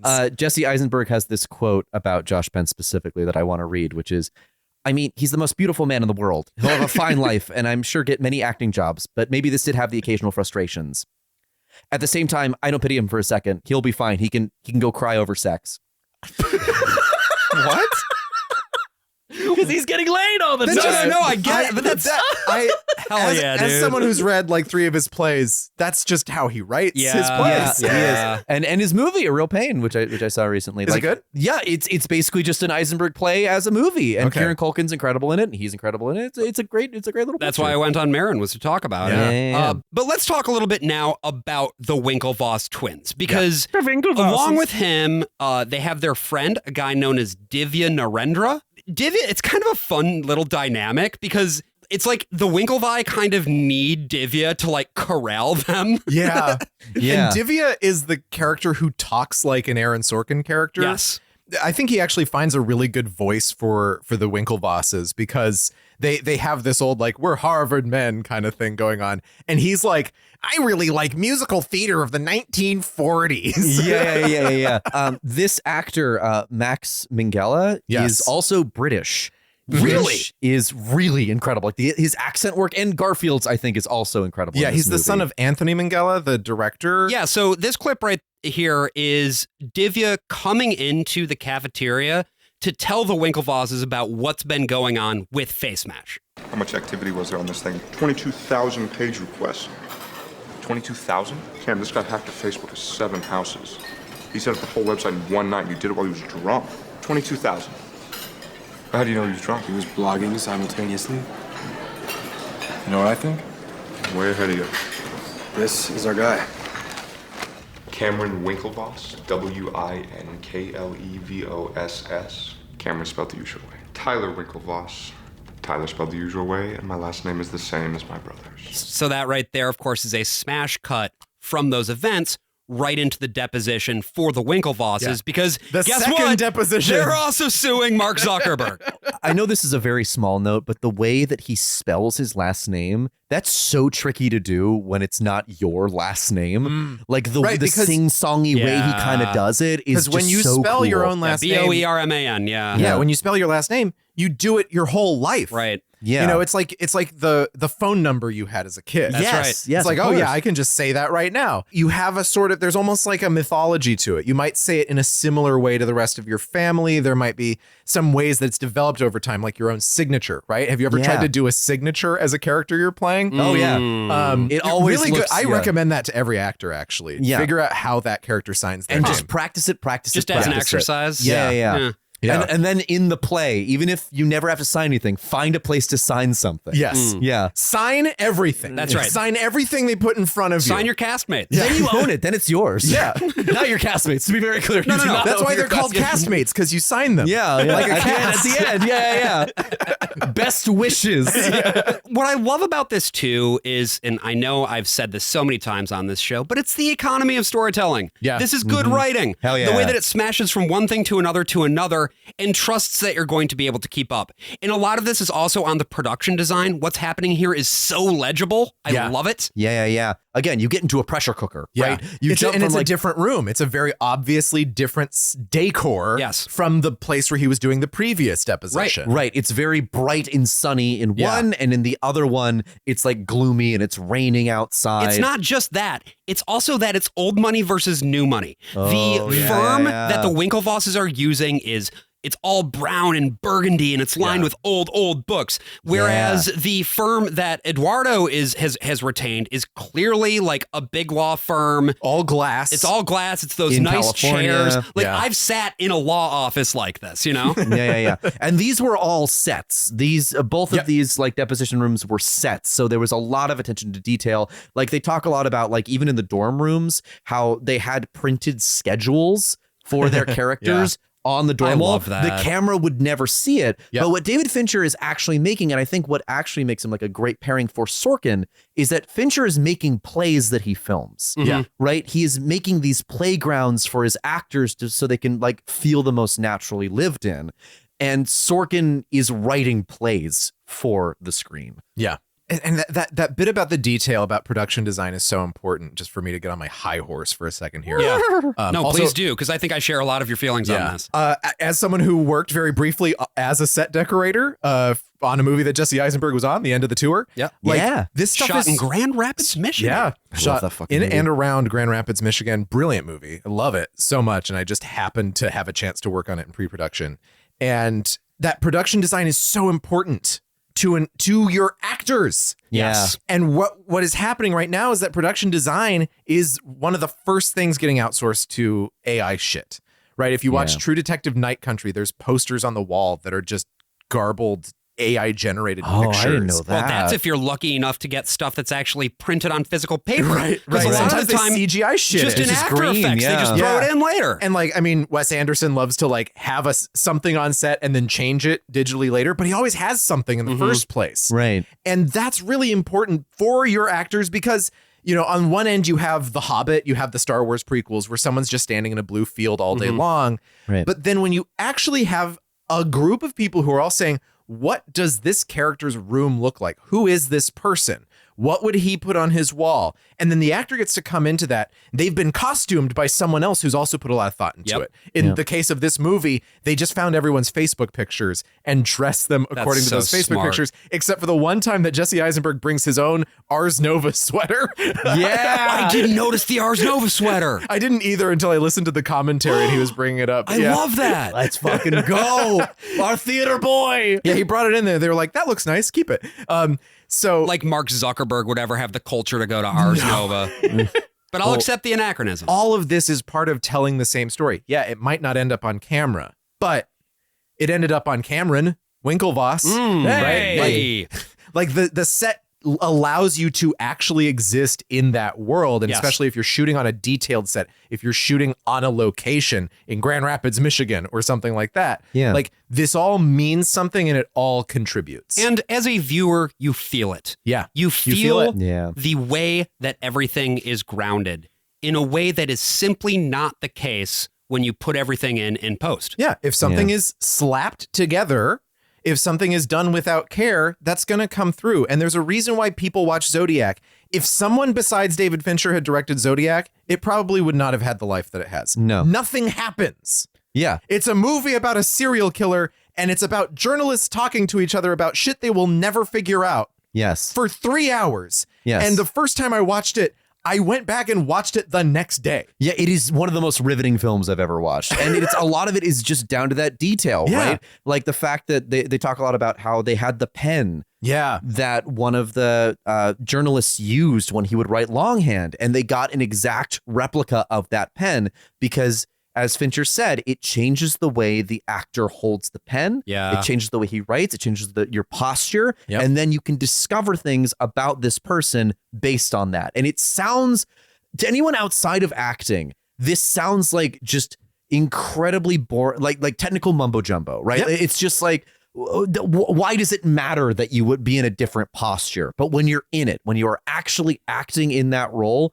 it can make all the difference in the world because a previously inaccessible character can be made accessible by the sheer fact that they wear a different set of shoes than you do. Yeah, shoes are really important. And Jesse Eisenberg talks about how Mark Zuckerberg has that awkward straight spine that I think I talked about earlier because he was a fencer. He learned that sort of posture and he sits like this when he's talking. And that's part of how I'm able to do the Zuckerberg impression. Yeah.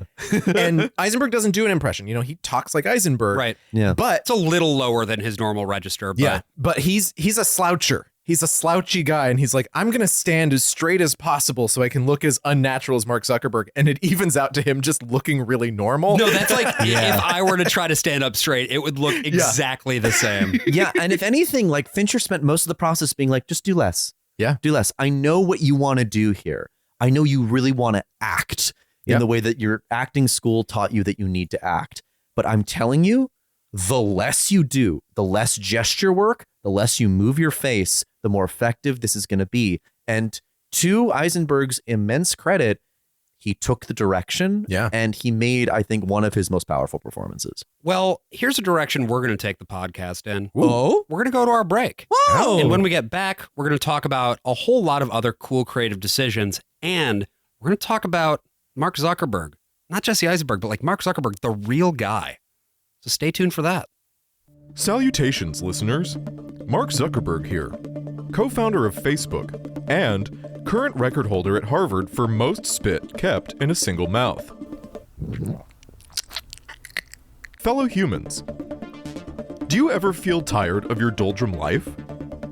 Do social interactions confuse you and make you angry? Do you have a spine and wish it were straighter?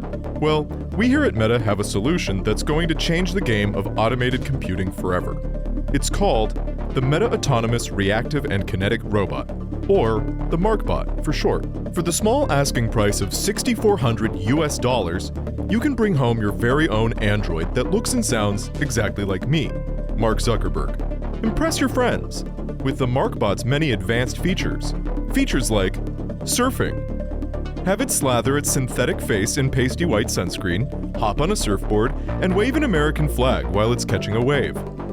Oh man, that would be so cool. Or other advanced features. Like swallowing. Robots don't have to swallow, but MARKbot sure can. Let's have a listen.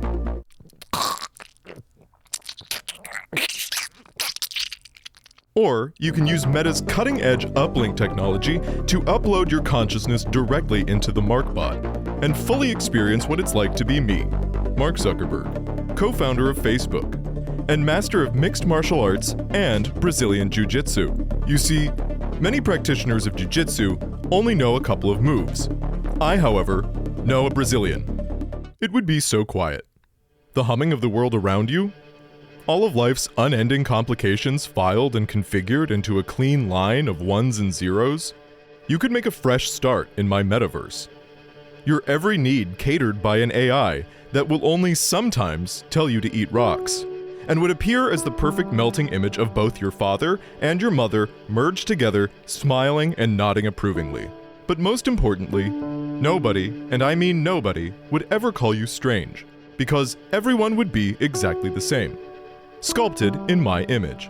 An army of MARKbots, all staring dead-eyed into the distance, awaiting the command of their great Caesar, Marcus Eliotum Zuckerbergus. Ooh, can you imagine it? Isn't it beautiful? Isn't it what you deserve? What are you waiting for? Get in my robot, listener. Get in my robot. Get in my robot. So get a MARKbot today, so you too can hang 10, while looking like they ran out of towels at the mime orgy. The MARKbot. There's a Zuckerberg every minute. Brian, did you ever get in any? I don't know why I'm directing this toward you. I could be directing it toward AJ. Okay. Don't. No, Look at I me. like attention. Brian. Yes. I mean, just I sit here feel with my so blood. warm. Did you ever get in? Did you ever have like disciplinary proceedings of any type conducted against you? Oh, yeah? In college? Yeah, just in school in general. I mean, I went to the principal's office a few Okay. times, got into a couple fights. But you've never been up like in front of a room full of people. No. I had to do that to like get the musicals I was directing approved. Oh, sure. When I was in high school, because I directed the plays because we didn't have Oh any yeah, teachers I'm to do directing a play right now. it. That's correct. This is the first I'm hearing about this. You are not directing the Scarlet Pimpernel the musical No, I am like not. I was doing. Skyscraper. But like that was not super adversarial. I Yeah. just had to say what the content concerns for a Christian school producing this would be. Right. I've never had a tribunal against Okay. me. No, I've I've been deposed. I have been deposed. Oh, Okay. shit. Yeah. Can you talk, I'm not can you willing talk to about talk it? about it Yeah, further. I was going to say, But it doesn't sound like you can talk about that. I can talk about it. I would just rather not and because it sucks shit. Well, then Yeah, that's that's fair. That's A-okay. But Yeah. when I was in elementary school, I actually had to go up in front of the vice principal in order to convince him that the game we were playing on the playground was safe, and the vice principal approved the game. What was the game? Despite it being What? incredibly dangerous. Were you you playing? had to get game approval. Were you playing Yeah. the Squid Game or something? Yes, we were. It was all my snuff games that I would play with my friends on the schoolyard. No, it was a game called Swace Ball, Swace ball. so it was basically kickball that you played on the swings, and it was in the sandbox. Oh, okay, that sounds great. That does sound really fun. So the idea is that you would go back and swing, and then they would roll Yep. the pitch, and Oh, you kick hell it, and you yeah. roll it. The problem was it was running on sand, and when you run on sand, you can kick it into people's You certainly eyes, can. and there's a Oh, lot of yeah, like dangerous yeah. things like that. And Can so and should. yes, and so we pitched it to the vice principal because we had been given like warnings by the yard duties quite often, and he was like, yeah, you can absolutely do it. And so we get back down there, and we got to play the game, and the R2D told us we couldn't do that, and I said the vice principal just told us we could, and she said, well, fuck you anyway. And we couldn't play it. So In those words exactly. no, she was just like, I don't believe you is what she Hell said. yeah. And then When I was in elementary school, we had the playground, and then we had hills around the school that we could play up in. that's where the kids would get lost. Until you got that's the just you lose kids up you there. couldn't go past the barbed wire fence. No! There's a fun little quirk in the way that people from Gallup talk. That we all say bob wire. Bob wire? It's got all the bobs on it. Ah. Yeah, sure. Oh, sure. So you couldn't go past the barbed wire fence. Your uncle fence. And we all like would build forts in like trees. There was always so much junk out there. You're out in the American West. People just throw like mattresses out there and shit, and they're down to the springs. And so we'd like stack hunks of metal and shit on top of each other. Oh, Be like, hell yeah. This is a fort. Then we'd Yeah. hit each other with sticks. Yes. And we just Yes. did that shit for course. years in Yeah. elementary school. Yeah. I do There love was no approval. We didn't have a vice principal. If our principal died, there was no law anymore. the kids took over. Well, I don't. This is not an example of something like that exactly, but it's something that connects more immediately, I guess, to this movie and where we find ourselves here. The tribunal portion, Yeah. right? Because Yeah. basically Mark Zuckerberg gets his ass hauled up in front of a bunch of people to be Yeah. like, hey, you did something on the network that you're not allowed to do. Right. This is back at Harvard. This is the Right. first time he had a disciplinary hearing. I Yeah. do remember that there was somebody in our dorm who ran like a server with just like terabytes of movies on it. Yep. Oh my it was God. called Cloverfield. I'm glad you remember Cloverfield. It used to be run out of my dorm neighbor's suite that, like before I got there. And it was one of those things where there was rampant piracy going on. yeah. Yar. It was sort of a thing that But I how did they get the boats to Grand Rapids, Michigan? You go up the Grand River from Lake on a Michigan. Well, it's Grand Rapids is on a river. Well, no, it's got that lake, the smaller lake. What, Reed's Lake? Yeah. You can't. That doesn't. Look, San Francisco Bay don't know. stretches to Grand That's true. Rapids, Michigan. That's true. You mean to tell me that Dutch people find a body of water and they don't try to create a cartel on it? Come on. Come on. Yeah, we you're all right. know what was happening at Reed's Lake. So true. So this Cloverfield server that you Yeah. had, it was shut down. I had, take yeah. it. Yeah. Because in the Well, day. it was so funny because IT would like ignore it. Yes. They all knew it was there. Yeah. Yeah. And then someone Open secret. It was went so to good. the IT department and was like, I need help with my computer. Right. How can you download Cloverfield for me? And they had to put it in a work request and they're like, well, we can't ignore it anymore. It's in writing. A fucking work order for how to connect to the piracy computer. What's amazing is that Calvin College had a porno blocker on it. That's right. Okay. It throttled like I was throttling my meat. It throttled any kind of Multiple bit space rushes. to, Pornhub, kink.com, whatever. I love that those are the two that I go to first. What have you heard about this site? Foobies.com. Foobies you can still access. A lot of the like subreddits, the pornographic Yeah. subreddits you could get access Yeah. to, the GIF sites. You could also Sure. get on Usenet. Oh yeah. No, No, there sure. was you could I could get on you could Usenet. torrent easily. Yeah. Like that wasn't really blocked. It was really just straight porno. And what was surprising to me about Cloverfield was that it didn't have porno on it. You think that was would just have movies. become Yeah, but like, no foobies. yeah, but think about it though. I know the Dutch. Yeah. What? So it was shut down eventually. Yeah, it was was, shut yeah. down. And I don't know if there were any It was sort of unplugged and confiscated. Yeah, I don't think that this student had formal proceedings against him or anything like that. I think they just took it away. Yeah. I don't remember, but here's what happened to Mark Zuckerberg, right? He got to go up in front of this administrative board and basically they're like, you realize that you've done a bunch of shit, right? Mr. Zuckerberg, this is an administrative board hearing. You're being accused of intentionally breaching security, violating copyrights, violating individual privacy by creating the website www.facemash.com. You're also charged with being in violation of university policy on distribution of digitized images. Before we begin with our questioning, you're allowed to make a statement. Would you like to do so? I've already apologized in the Crimson to the ABHW, to Forza Latina, and to any women at Harvard who may have been insulted, as I take it that they were. As for any charges stemming from the breach of security, I believe I deserve some recognition from this board. I'm sorry? Yes. I don't understand. Which part? You deserve recognition. I believe I pointed out some pretty gaping holes in your system. Excuse me, may I? Yes. Mr. Zuckerberg, I'm in charge of security for all computers on the Harvard network, and I can assure you of its sophistication. In fact, it was that level of sophistication that led us to you in less than 4 hours. 4 hours. Yes, sir. That would be impressive, except if you had known what you were looking for, you would have seen it written on my dorm room window. So other than the really annoying Sorkin rejoinder at the end, which doesn't really make sense, this is a good example to me of when the dialogue in this movie is at its best. Yeah. And he does a very unsorkin thing, right? Mark Zuckerberg says pretty gaping. That's not grammatically correct. Like pretty gaping? Yeah. Something is just gaping. Or it's not. Yeah. Like to have something I don't be know. I've pretty seen- gaping. I've seen various degrees of gape. Some things are more gape than other gape.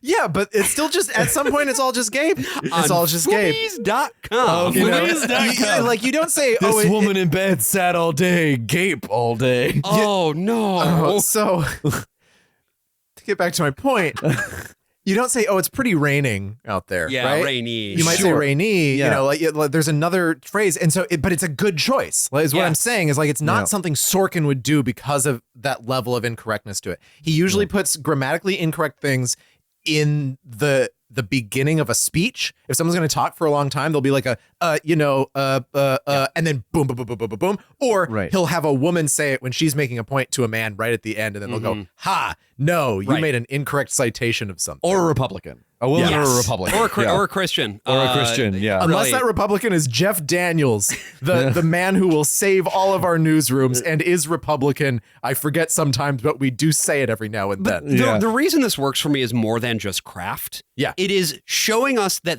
this is a man who believes himself to be above the rules. And Right. that's just true. Yeah. For the real guy. for the real when Zuckerberg, she it's a says great insight. sorry, as in what? He's like, yes. yeah. Yes, you are sorry. Yeah. Well, I mean, look, the guy fancies himself a god king, right? He got a haircut to make himself look like Augustus fucking Caesar. Yeah. Like the guy demands loyalty to Yeah. a certain extent that you buy into his vision of the world. Right. And I think that by using his normal Sorkinisms to that end, it's haunting, but not in the way that Sorkin, I feel, intended this scene Exactly, to be. right. He's supposed to be like, oh, this guy's the smartest guy in the room because he's owning all these people. And what Right. you're seeing is just like, this is a very dangerous child. Yes. If this is a guy who really needs someone to put him over their fucking knee And it's and remarkable gape him. when you see what's going on right now in the federal government, this fucking Doge bullshit. with literal Yeah. children. This guy Yes. named Big Balls, right? And like guys like him. This So is cool. this is the template for that. Yeah, I like that the other people in his chat were like, "Yeah, his code's shit." You know, because these people are a dime a dozen, right? Right. Mark Zuckerberg just found the most marketable thing, and what he was actually someone who was really talented in other areas than That's right. programming. He That's was a right. very talented programmer, but that's not that special. Yeah. There's a bunch of people who started programming when they were 9 or 10 years old. He is not an uncommonly talented programmer. Let's Yeah. put it that way. Yeah. His skills are at the level that one would expect for somebody who got into the computer science program at Harvard, which is to say, pretty good. Pretty damn good. And, you know, as opposed to Musk, who has no talents whatsoever, Zuckerberg at least somewhat knows what he's doing and talking about. Yeah. But it should be noted, like, that's one of the things people bring up against Zuck is like, he hasn't written code in 15 years. And it's like, Right. yeah, he shouldn't be. Right. That's not his job. Yeah, it is fun to read about like Satoru Iwata or something who was doing a different job at Nintendo and then Pokemon Gold needed to be saved. And he's like, okay, cool. I just made your code a third as big. But like, you get that sense of inflated self-importance from any of those guys. Yes. Like those guys who are in the group chat with Big Balls, probably some of them are worse coders than him. Oh, no But doubt. they're like, I'm the best coder. But ultimately, what it takes to establish yourself as a genius is the will to power. Yeah. And that's something that Mark Zuckerberg has very clearly always had. And I think that's one of the things that the movie depicts so well, because the very next thing that happens after that whole administrative board sequence is that he gets confronted by the Winklevoss twins in the hallway. And they're like, hey, we've got something we've been working on. It's a website. It's called Harvard Connection. And we think you would be the right guy to do this for us. We'd like to work with you. Our first programmer graduated and went to work for Google. Our second programmer just got overwhelmed with schoolwork. We would need you to build the site, write the code, and we'll provide all the... I'm in. What? I'm in. Awesome. That's what you said? It was 3 or 4 years ago. I don't know what I said. When did you come to Eduardo? I don't understand that question. You remember answering in the affirmative. The affirmative. When did you come to Eduardo with the idea for Facebook? It was called the Facebook then. This doesn't need to be that difficult. I'm currently in the middle of 2 different lawsuits. Did you answer affirmatively when Tyler and Cameron Winklevoss and Divya Narendra asked you to build Harvard Connection? Did you say yes? I said I'd help. And you can hear there, we are now intercutting between the 2 different depositions. You can hear it just in the sound design alone. Yeah. It's such a technically impressive movie. Yeah. And they got his ass. That's what makes this part of this so interesting is like both those depositions, he's not going to lose these cases, right? But he's going to have to settle both of them. Yes, clearly. And he doesn't want to do that. In the same way that Facebook, we get that speech later, Facebook never goes down. In that same way, it's like, I never surrender. I never give an inch. Throughout these scenes, you can see his counsel and the opposing counsel just frequently like looking at each other. Yeah. And sort of like making nonverbal acknowledgments about the situation. Right. They know that everything that happens here is going to go into whatever settlement that happens. And so the only point of this is to get through it as quickly as possible. Yeah. And there's something too that like usually when the two lawyers are looking at each other after they've been owned by facts and logic by a Sorkin protagonist, right? It's a lot of like, damn, we just got owned because I respect that man so hard. But not this time. And in this movie, it's always like, this fucking guy, can we just move the fuck on, please? And again, it's because he's in the wrong. He made too many actual promises to these boys. Yeah. That he can't put in writing. You can't put it in writing. Because he wrote down everything he ever said. Yes. And it's funny when they talk about Shawn Parker later and how paranoid he is because he ran into actual legal problems much earlier than they did because he's actually just speaking the truth. Yeah. He's speaking about what's going to happen if people are going after you legally when you're burning bridges on your way to making $1 billion. Absolutely. This takes us right into the thing that Mark Zuckerberg did on the other end that also fucked him. Because now we're seeing that the thing that he agreed to with the Winkle voss is to build this social network that he would end up ripping off wholesale to create Facebook and not deliver what he promised to the Winkle vosses. The Winklevo. He did something very, very similar with Eduardo Saverin, where he goes up to him at a frat party, runs an idea past him, this great new idea he's had for an exclusive invitation-only social network that's going to start at Harvard, and he offers him a 70-30 split on equity. Mark Zuckerberg will own 70% of the company. Eduardo will own 30%. And the thing is, for Eduardo, this is an opportunity to build additional social clout because that's his primary motivation. Get into that final club, specifically the Phoenix. That's the one he really wants to get into. And they want him specifically. They do. They are courting him, which is a huge rift between him and Zuckerberg in this movie, right? That's like the core splinter in their friendship. And this is why Mark Zuckerberg, even now, doesn't miss the opportunity to sort of knife him a little bit, where he's like, oh, yeah, you know, them inviting you, it was probably a diversity thing. Exactly. Every single time the Phoenix comes up, this fucking Harvard, not exactly fraternity, but also kind of fraternity that whatever, there's always a thing. It just comes out. It's he like can't help himself the way that it's portrayed here. Yeah, it's very Lucille Bluth. It's just like, oh yes, I'm sure it'll go just fine for you, even though it's not, you know how it is. Like, how much could a Phoenix Club cost? Because he can't $10. He can't resist. Right. He needs to let. It's not just that he has these bitter feelings. It's that he needs to let all of his thoughts out, which is why making something like Facebook is so natural to him. Right. Yeah. But it's also because he wants to put Eduardo in his place. That's right. Yes. You're not as Ubermensch as I am. Yes. And again, you have a writer who I think fundamentally believes in the superiority of people to other people, right? That the smart and the intellectual should rule those dumber than them. He's a Randian liberal. Yeah, like so strange. Yeah, like these guys exist. Yeah, it's very striking. I will also say there's this weird bit because it's Caribbean night at the Jewish fraternity. Right. It's really good. It's very well observed. I'm it's assuming this is bit. based on a real detail. It's so specific. It has to be. But then there's just like this weird Asian fetishism that happens in this scene. Well, that's out of the book. That is just something that maybe is real, maybe is not. But Ben Mesrick spends a whole lot of the time talking about how much Eduardo Saverin loves Asians. So I think that actually might also be a real thing. This is Eduardo also Saverin was a telling him. Mark thing specifically too. Yeah, especially if the person who purports to be the real Erica is the real Erica, then like, oh, okay, yeah, Mark has a thing. And his wife, obviously, Priscilla Chan. But there is like, it's very interesting because to me, as I'm watching it, I'm like, this feels like Eduardo is supposed to be our sweet little baby boy who gets fucked over, right? Yeah. But the movie doesn't let him be perfect either. right? It does have this sort of layer on top of it of him being a little bit skeezy. Yeah, but the thing is, I think the movie wants you to find it endearing. In the case of Eduardo specifically. Obviously, I don't Trent know. Reznor doesn't want you to. No. If Yeah, nothing No.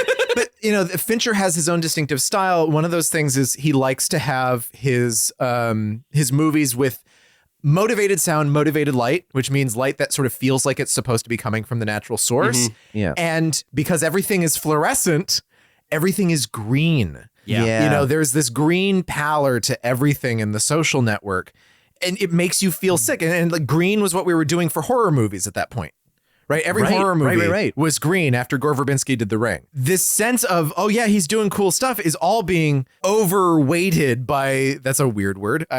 You know what? It's a good word. It's a real word. It's being overweighted. Yeah. It's pretty gaping. Come on. By all of this stuff that makes you feel a little sick, that makes you feel a little bit like you're in danger, that makes you feel very cold. It's a very cold feeling movie because we're talking about cold people who are relatively indifferent to the fate of the world that they are going to be in control of. Yeah. Well, and that's why I think it's so interesting that this movie wants us to be so heavily invested in the relationship between Savrin and Zuckerberg. Yeah. Because for me, this just doesn't really work. It has, I think it has the shape of something I should care about, but I just don't. I think if you're coming into the movie cold and you only know who Zuckerberg is, it has an effect.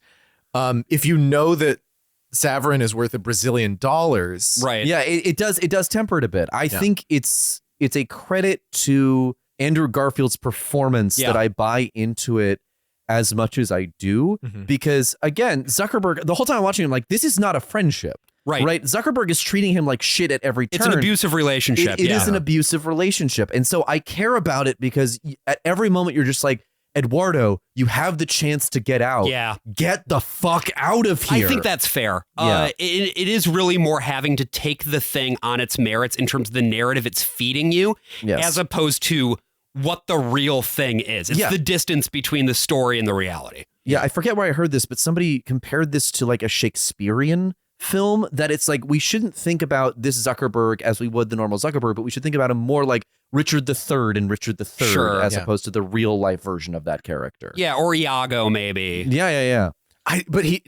He's not quite a Iago though, because Iago's always 3 steps ahead of everything. That's true. Zuckerberg is reacting to everything in the moment, which is why this movie is so fun. He gets a thing and he's like, well, this gives me an idea for something that's better than your thing, and I don't like you. You're bugs to me. So I'm going to go back to my other bugs because these bugs help me program shit, and we're going to make our own bug website. And it's going to have relationship statuses too. Yeah. Well, that's another piece, right? Is that Zuckerberg pretty quickly realizes after a conversation with his roommate that, like, oh yeah, the hook for Facebook, it's not just that you can see pictures of people. It's that you can know what their relationship status is. He goes, he codes it in, and then he shows the new functionality to Eduardo.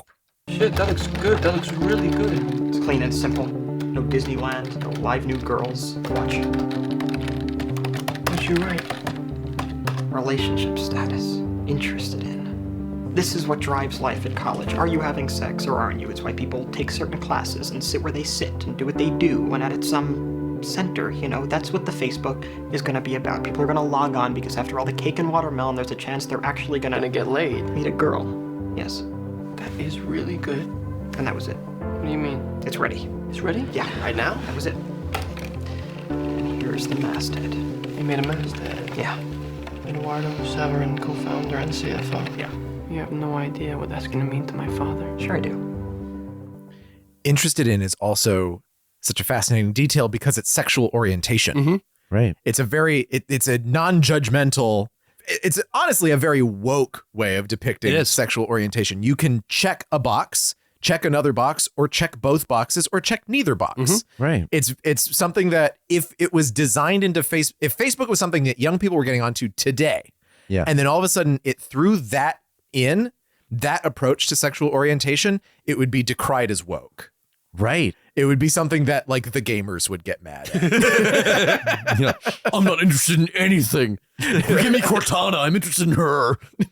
And she's got foobies. The other piece here, I think, too, is that this is another thing that the movie just got right about Zuck in a way that I feel is kind of uncanny, which is he just observes human behavior, all of it. From very far away. From very fucking far away. From space. But he gets it. Yeah. He understands what makes people tick, and he understands how people socialize in a way that allows him to turn those people into his product.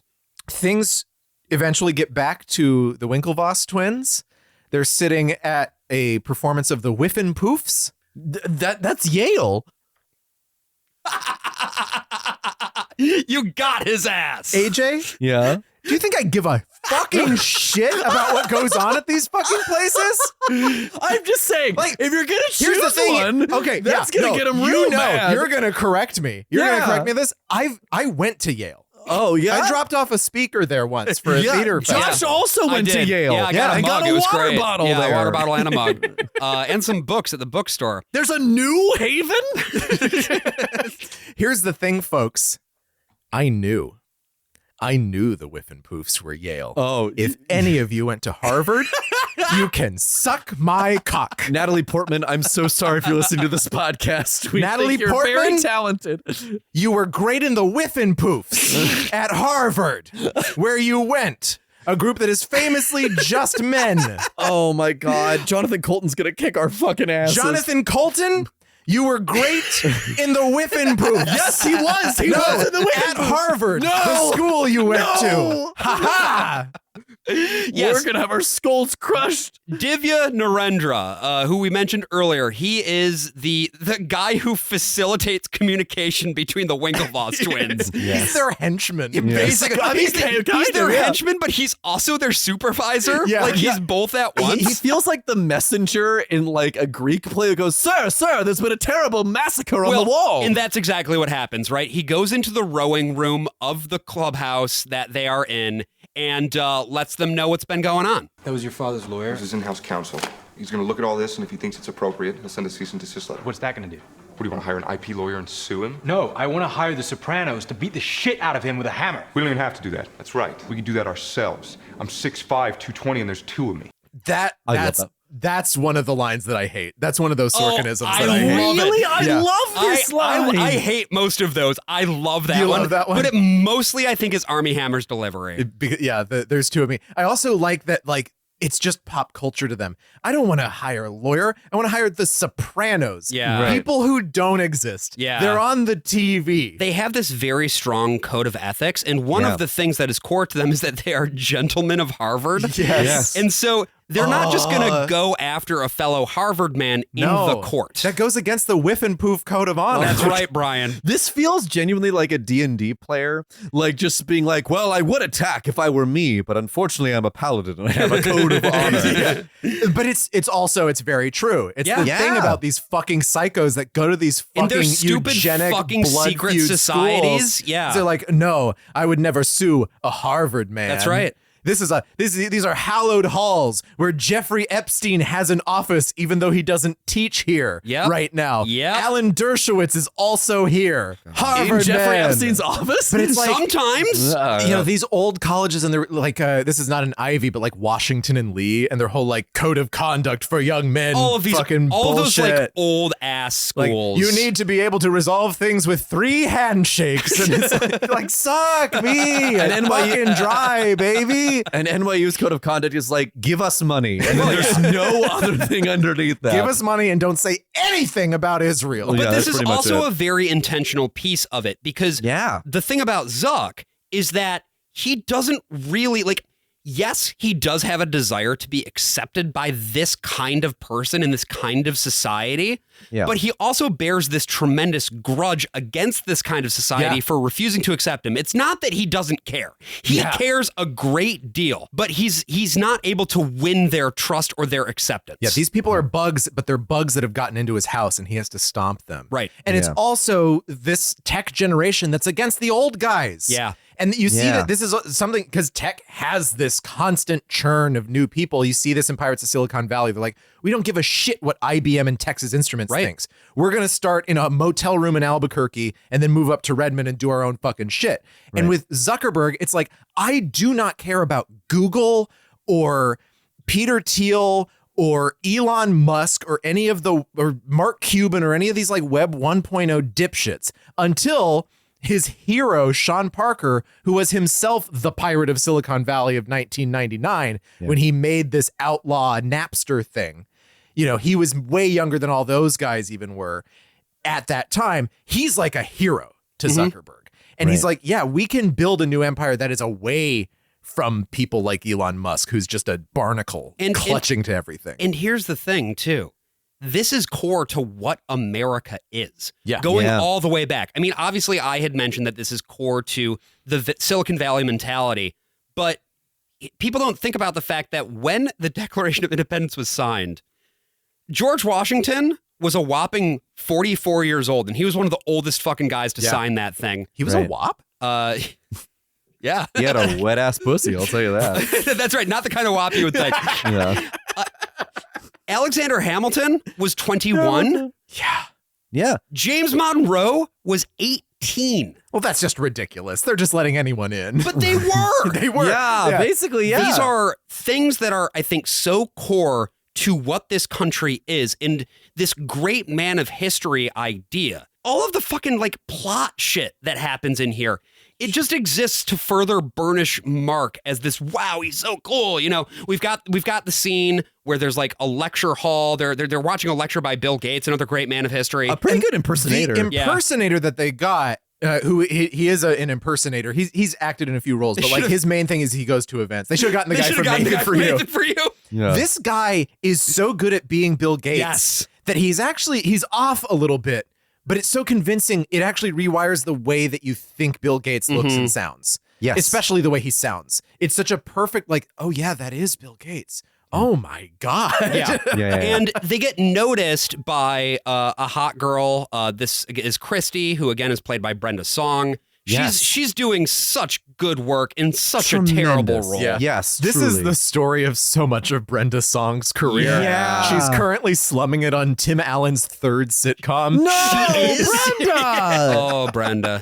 Oh, no. But she wants to go on a double date with Eduardo, and, you know, her friend wants to go with Mark. So she says, Facebook me. And it's like, whoa, the hot girls are using Facebook now. It's a verb now. And Andrew Garfield's like, we have groupies. And I'm like, ew. The other big thing here is just the conflict between Eduardo and Mark about if they should start monetizing.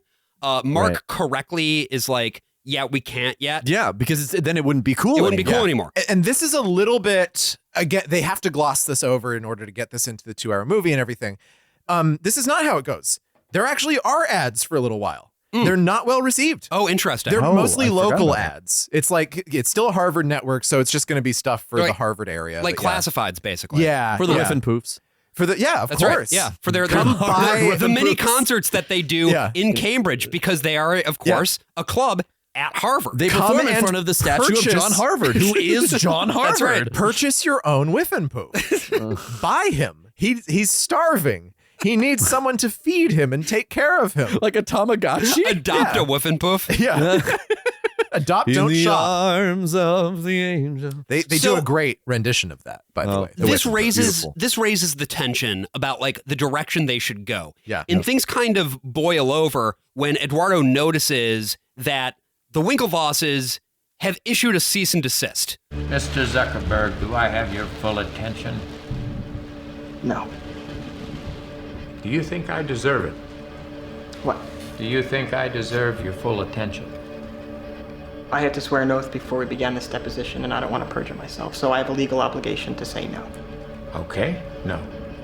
You don't think I deserve your attention? I think if your clients want to sit on my shoulders and call themselves tall, they have a right to give it a try, but there's no requirement that I enjoy sitting here listening to people lie. You have part of my attention. You have the minimum amount.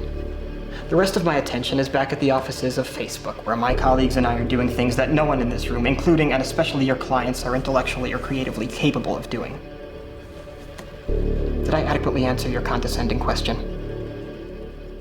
Now, I don't know if this is actually pulled directly from the transcripts. It may well be. The reality of the situation is that this is who Mark Zuckerberg is. The invention that Sorkin does for the deposition is if they had invented Facebook, they would have invented Facebook, because in Sorkin's estimation, that was him retaliating against everyone who tried to sue him for claiming that he stole their idea for the West Wing, because they had written a screenplay 10 years ago that had a scene in the Oval Office in it. So clearly he stole their idea. And that sort of retaliation calcifies in his mind that if somebody didn't make it, it's because they didn't deserve to.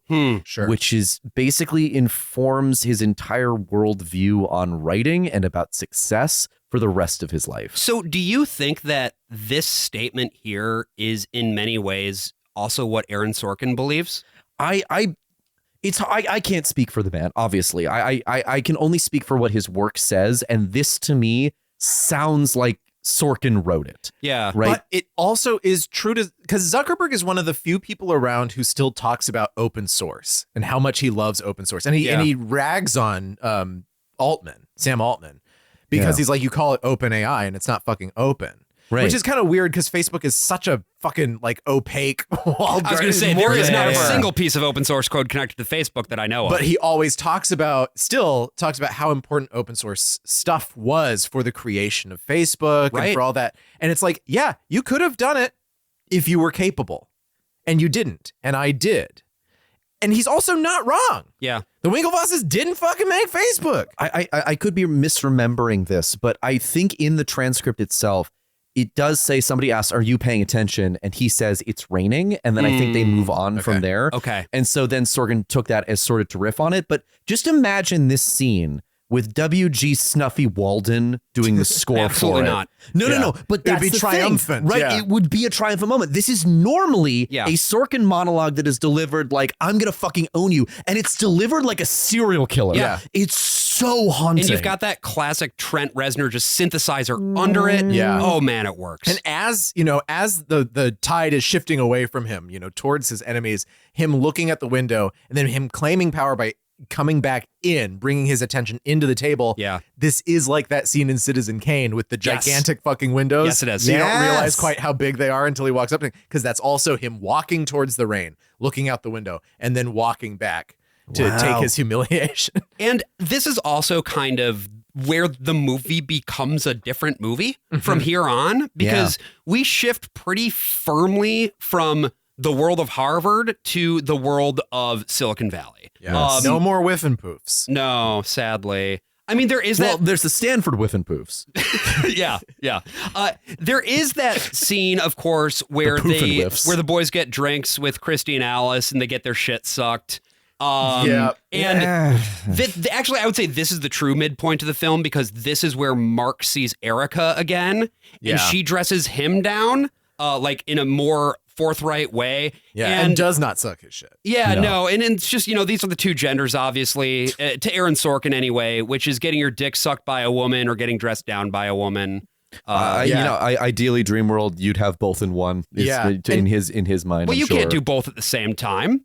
And she, I guess you can. How? Very carefully. Come on. Well, and she does that thing where she kind of talks outside of the movie again. It's talking about like sort of, what Zuckerberg is and the way that his past is going to come back to him, where she's talking about the fucking blog you wrote about me where you called me a bitch. Right. And she says the internet is not written in pencil.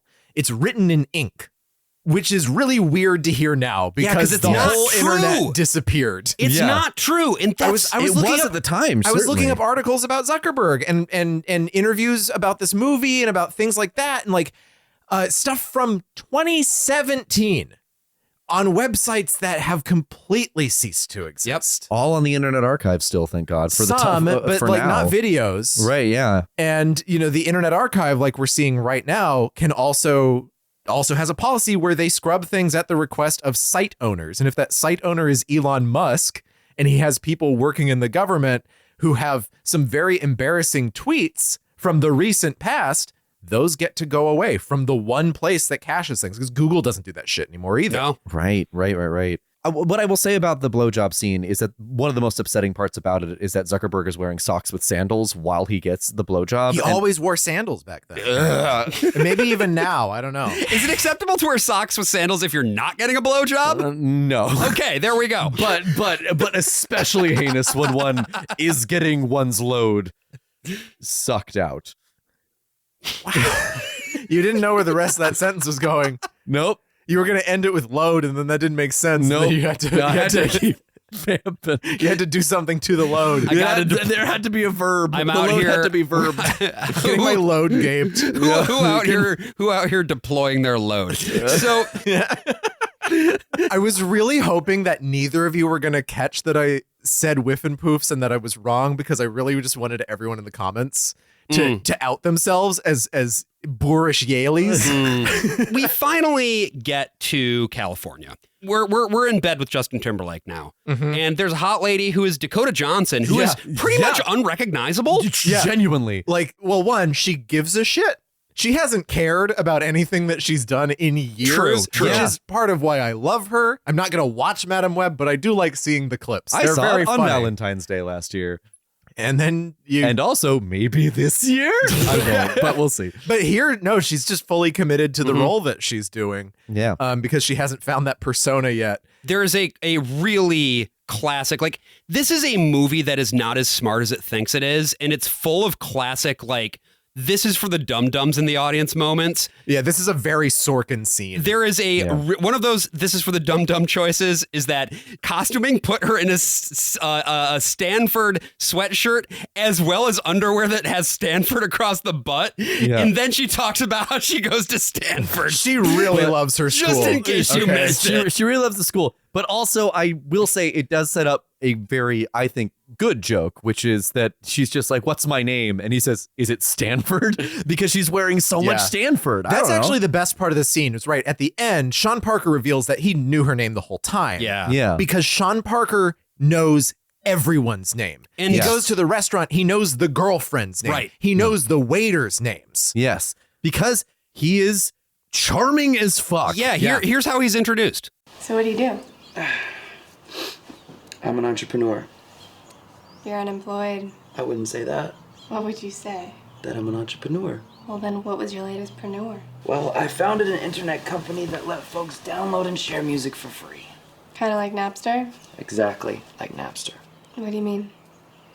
I founded Napster. Shawn Parker founded Napster. Nice to meet you. You're Shawn Parker? Aha! You see, the shoe's on the other, Foot. table, which is turned. I just slept with Shawn Parker. You just slipped on Shawn Parker. You're a zillionaire. Not technically. What are you? Broke. There's not a lot of money in free music, even less when you're being sued by everyone who's ever been to the Grammys. Everything went as planned. You both did it. This dance, my puppets. To me, this scene gives me the opposite of the feeling that I get when I watch the scene at the very beginning. Yeah, I need some Trent Reznor music in here or something to distract I don't know. me. Because everything at the very beginning that I love about that scene, I fucking hate. Because that about shoes this. on the other foot table, which is turned, is every exchange in the newsroom. That's that entire show. Yeah. Yeah. It's also, people don't talk like that. No, also It's like fine. I also No, it's like not. It's sad. I No, I think love it's the fun. thing in the Sorkin verse where everyone has a citation. Like, oh yeah, I founded Napster. Shawn Parker found Yeah, it. yeah, She yeah, knows yeah, who yeah. Shawn Parker is, but she doesn't know who Shawn Parker is. Yeah, that doesn't make sense. Yeah, but he doesn't know what he looks like. Like, yeah. No, absolutely. Again, this is a lot of I just find this kind of repartee fun. And that's sort of it's just years of watching West Wing, I'm sure, just poisoned my brain. But like, this doesn't hurt me in the way that it hurts you. It doesn't hurt me. It just makes me angry. and a fair amount of time delivering it yourself in a very that's true. formative experience. Yeah, that's true. That's very true. And whereas for me, I didn't watch anything by Aaron Sorkin aside from maybe A Few Good Men and The Social Network until I was like 30. Right, and I was like, I'm going to fire up the newsroom and see what the fuck's going on here. Why did you start with that one? Why wouldn't I? It's fabulous. It's the worst shit I've ever seen. It's unbelievable. Is it worse than Studio 60? Be honest. Is it worse than Studio 60? It's worse than Studio 60. It's in many ways more watchable than Studio 60. It's less boring, but it's so much more infuriating. Yeah. Interesting.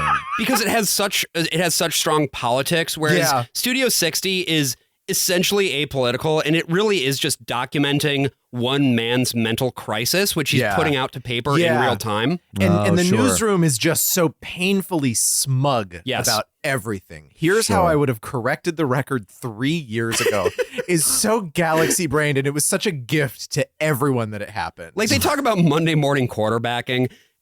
This is like Monday morning quarterbacking for a game that was 3 years ago.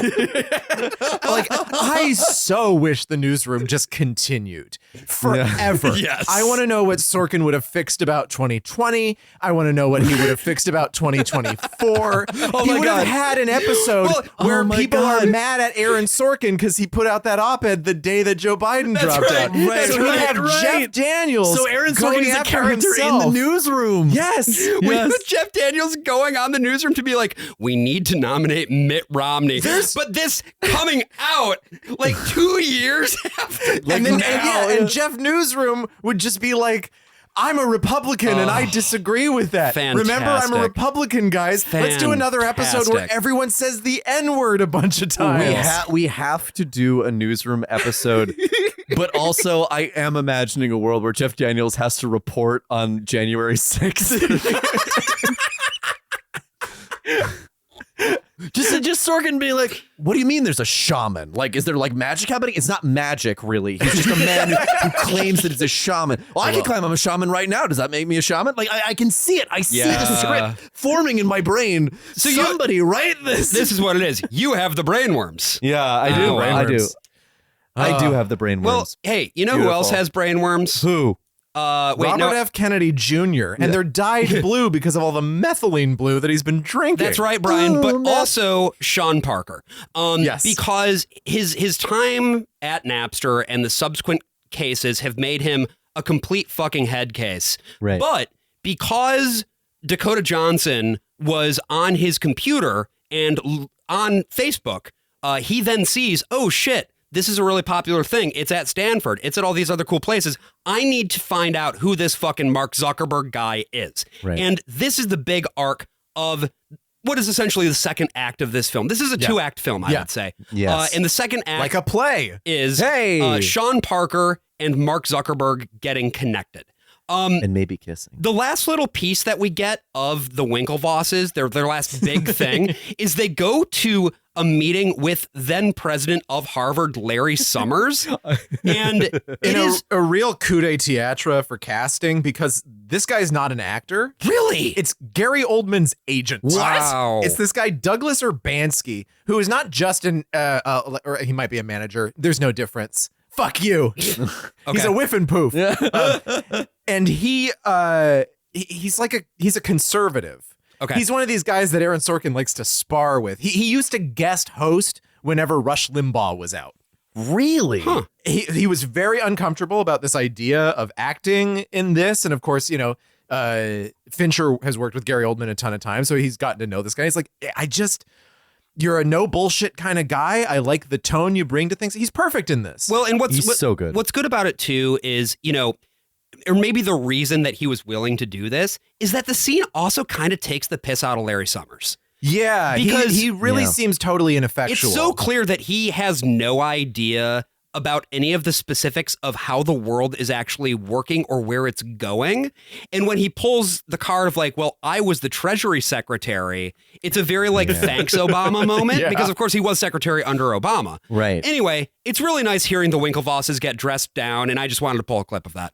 I'm sorry, President Summers, but what you just said makes no sense to me at all. I'm devastated by that. What my brother means is if Mark Zuckerberg walked into our dorm room and stole our computer, that would be a university I issue. really don't know. This office doesn't handle petty larceny. This isn't petty larceny. This idea is potentially worth millions of dollars. Millions? Yes. You might just be letting your imaginations run away with you. Sir, I honestly don't think you're in any position to make that call. I was the U.S. Treasury Secretary. I'm in some position to make that call. Well, letting our imaginations run away with us is exactly what we were told to do in your freshman address. Well, then I would suggest that you let your imaginations run away with you on a new project. You would? Yes, everyone at Harvard's inventing something. Harvard undergraduates believe that inventing a job is better than finding a job. So I'll suggest again that the two of you come up with a new project. I'm sorry, sir, but that's not the point. Please, Arrive at the point. You don't have to be an intellectual property expert to understand the difference between right and wrong. And you're saying that I don't. Of course I'm not saying that, sir. I'm saying that. I do love, this feels like a lot like the scene in Oppenheimer. Like if Christopher Nolan was funnier, he would have written it that way. But like you just get the president of the United States, played by Gary Oldman, coming in as the jump fucking scare psycho hillbilly. Just fucking kill people and stop being a bitch about it. Yeah. There's a wonderful part where one of the Winklevi like just quotes the book, like the student handbook at him, and he says, "You memorize that instead of doing what?" And what's so funny is that like in a normal Sorkin script, somebody quoting something would then prove the point. That's Exactly. right. That's Right? right. But in this one, he undercuts it. Like this is a very smart writing trick from a guy who I thought only had a couple of writing tricks. Yeah. Right? Turns out he has a third trick. Yeah. And that's completely negating his own style. I think it was the Fincher collaboration. I think there is just something about sitting down with a dramaturg that actually gave him notes he could use that makes that elevates this film to like something beyond what he could do by himself. So just to gloss a little bit more what happens here, there's a brief Aaron Sorkin cameo as a hedge fund manager. That was fun. Pretty cute. Yeah, he's very uncomfortable with his, which is interesting. He's an actor first. Yeah. But he, Back in Syracuse, yeah. I mean, it's probably like, I haven't acted in a while. I would feel uncomfortable with seeing any performance that I did. But like, yeah, this is a good little bit. It's just like, it's Aaron Sorkin. And the reason that this is in here is that now they are pounding pavement looking for funders in New York specifically, and this is them looking for revenue. Right. Yeah. Right. Like this is like, okay, we're going to find some way to package ads. And they're talking to people who don't know how to do that for something like Facebook. And that's why, of course, Zuck is just intentionally torpedoing the meetings because what he's so excited about is going to dinner with Shawn Parker. This scene works pretty well. You've got Justin Timberlake is such a good fit for this because he's also a huge piece of shit. And Hey, you saying that's going to ruin the tour, Josh? He's a fantastically talented actor. Yes. And at this point, this was the turning point for him as an actor. He had done Alpha Dog. Right. And he had done Southland Tales. He's really good in Southland Tales. No one watched it. Weird movie. Not one that I super love, and I like Richard Kelly. But Alpha Dog was a little independent movie, and everyone was like, I don't know if I can take Justin Timberlake seriously as this. He got some critical acclaim. And then he does The Social Network, which is a movie everyone watched. Yeah. And everyone's like, fuck, dude. He can act. Yeah. But I would argue that ever since he hasn't found a role that showcases him in quite the way that this he one hasn't. No, does. because he's kind of a piece of shit. And that's the thing. This happens in a few different places here where it's like the reason that you're doing so well here, like the reason that Armie Hammer works so well as the Winkle voss is he's a psycho. Well, and because he is that kind of guy who's like weirdly sheltered. Yeah. In the same way that those boys are weirdly sheltered in their little Ivy League world. Justin Timberlake brings such a pop star sensibility to this role, which is it's so necessary because we are supposed to see Shawn Parker the way that Mark Zuckerberg did, which was as a pop star. Yeah, he needs to show up and be like, I'm in the Triple Comma Club. Right. Yeah. He has to be like, in the tech world, this guy is rock and roll. He's the only guy who really was rock and roll because he stole everything, made a worldwide well-known name, and got absolutely fucked for it. Yeah.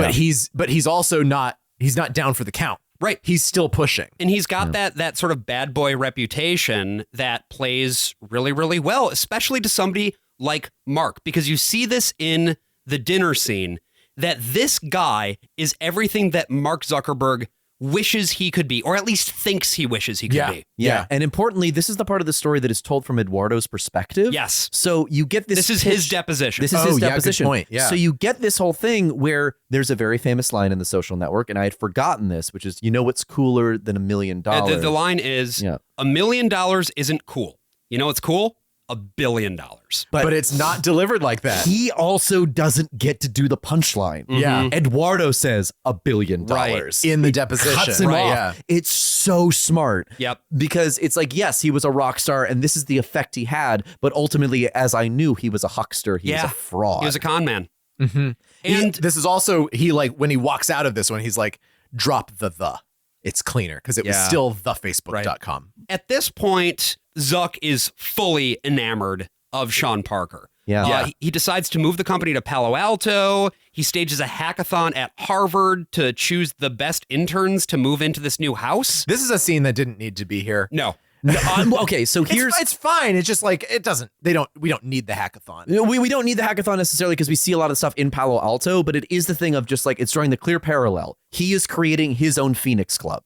Right? Yeah, he is good doing point. the hazing Good that we point. saw at the beginning. So I really like the mirroring of that. But we do get a lot of that at Palo Alto. So yeah. In these Palo Alto scenes, they moved to a house in, I believe it was Santa Clara. Don't fact check me on that. This was shot in Los Angeles, so who cares? Yeah, no, that's true.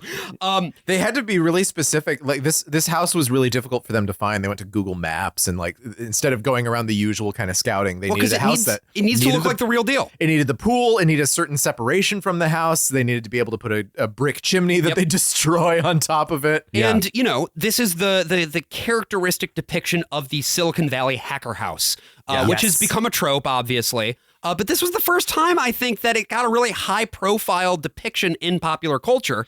And it's one of those things where it just kind of set the template. These scenes, in my opinion, are not very good at all. There is a lot of just really stupid shit. But the point here is ultimately that you've got Shawn Parker running this fucking shit like a drill sergeant. Yeah. And he knows that in order to get the money that you need, you got to go after the boring old guys. You got to go to Peter Thiel. Right. Yeah. You got to become his blood boy. And he sets up meetings for him all over town, right? Because he just happens to be his next door neighbor, which is just a fun little like fact of history. And it's true. That Wait, was a really? true thing. Yes. Yeah. Okay, I was like, this is definitely No, a made it's not a up thing. contrivance. It's true. Because he's just like, he shows up at the front door of the house and he's like, oh, Mark's here. And he's like, you're Shawn. Wait, hold on. But also, I don't know. Did Mark Zuckerberg intentionally move to somewhere close to Shawn Parker? That feels more like that's what it would be, right? That feels likely, but it also like it is kind of, it would be fun if it were a quirk of history. But There's another interesting thing that Parker says to him at one point in this movie where he says private behavior is a relic of time gone by. And he's saying that as like, people are going to send private detectives after you and that kind of stuff. He's like, because he's in waist deep with the RIAA and whatever else. But so he's talking about being famous, being rich, being the head of something very public. But of course, it's also like thrown in again. It's clever Sorkin Fincher stuff. He throws it in, and it's like, well, it's very prophetic for where we're headed, and the future that Zuckerberg is himself deliberately building is one where private behavior is a relic of time gone by. And so much of the synthesis of what Facebook will become is in my favorite scene in the whole California piece of this movie, which is at a club in San Francisco. Yeah. Mark Zuckerberg goes there with Shawn Parker. I did not clip this because the music is balanced so loud relative to the vocals, and intentionally so, but it would sound bad on a podcast. So listen to it in full dynamic range. It's amazing. Yeah. When you go to a real club, it's loud as shit and fuck. Yes. When you go and see people in a club in a movie, and I have been an extra in all of these movies, it's not loud at all, and everyone's talking. I'm talking louder than they talk in those movies when they're in the club and they have the boom, boom, boom, boom going on behind them. And usually what happens is you start the scene, you play music, and then it kind of goes to a click track, to get everyone dancing in rhythm. Yep. Which is just such a pain to edit, I'm sure, because everyone falls out of rhythm eventually because they can't hear anything anymore. Right. And everyone just talks, and then you just let the music, the movie play the illusion. No club is ever very loud in the movies except for this club. And part of what they did was they have earpieces that are blasting music into their fucking ears the whole scene. God, imagine trying to do Sorkin dialogue this dense while just being like blasted. But the thing is, it works. It makes it feel like they are yelling at each other at a club. And the thing about this scene that I like so much is that it shows ultimately what it is that Shawn Parker thinks he has versus who he really is. Yeah. I feel like it peels away the illusion of this guy's incredible world, incredible life, and shows that he's ultimately very, very empty at his core. Yeah. And then it basically gives the character of Mark Zuckerberg this is your last chance, essentially, in this play to go back and get back with your friend and do things the right way. As written, this scene is very expository. Yeah. This is like Orson Welles being like, well, I threw a bird in there to wake everyone up, right? This scene, everything becomes very important. If you're having to yell everything that you're saying and yell it at the top of your lungs, you have to be saying something that you need to say. So Right. by its nature, they're going to find the need and find the intent in those lines in order to get them out. Yes. And so in the original draft of the script, it does not have this story that Shawn Parker tells about the founder of Victoria's Secret. Oh, right. Yeah. That is added a little bit later.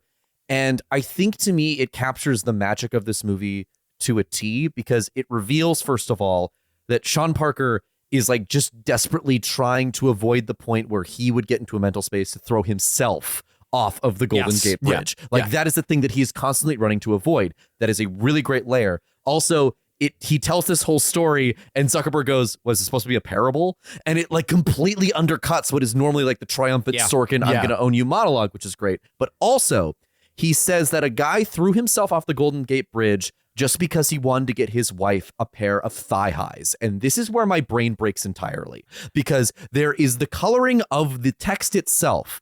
Thigh highs, a phrase that has not been said conservatively since 1957 to describe a piece of underwear. I don't think that's true, but go on. But it is an old-timey expression, right? It's like a sort of like his girl Friday, like Sure, okay, thigh yeah, highs fine. or whatever, right? It is being directed. Especially saying it like that. A pair of thigh highs. Yeah, I did it for a pair of thigh highs. It is being put into the mouth of Justin Timberlake, like 2010's personification of cool. Yes, he's close to his peak here. Right? In a Fincher movie that is just filled with like greens and like this pulsing like electronic track. And what it does to me is it presents to me a color of red, a color of blue, and my mind makes a third thing. It makes purple. This movie is pointillism to me. And that's the thing. It's like it's all of the elements are completely necessary for each other. Yes. Another director. There's nothing there that shouldn't be there. If Danny Boyle directed this, like he did with Jobs, or not Jobs, Steve Jobs. Yes. Jobs was the Ashton That was the Kutcher Fassbender one, right? Jobs, comma Fassbender. Steve. Yeah. Steve Jobs just doesn't have the oomph that this has. Yeah. Right. And part of that is, the director also works on the script with the writer, but it's also just Fincher is able to just put everything in there that makes you lean forward and pay attention to the story of the real guy who founded Victoria's Secret, made a ton of money, but didn't make as much as he could have, and that destroyed him because Les Wexner purchased the company and turned it into a human trafficking Exactly, operation. with Jeffrey Epstein. Yeah, famously. Harvard. And also the Ohio State University. That's right. Anyway, so the boys, Army's Hammer. I previously said that was the last we saw of them. It's not quite. The Armsy Hamser. They go to a regatta in Britain. Stop it, Cam. Knock it off. I don't mind that we lost to the Dutch today by less than a second. That was a good race, and that was a fair race, and they'll see us again.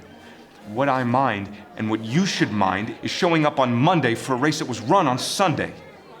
We tried talking to ourselves, we tried writing a letter, we tried the ad board, and we tried talking to the president of the university. Now, I am asking you for the last time, let's take the considerable resources at our disposal and sue him in federal court. Come on. I need a real drink. Screw it.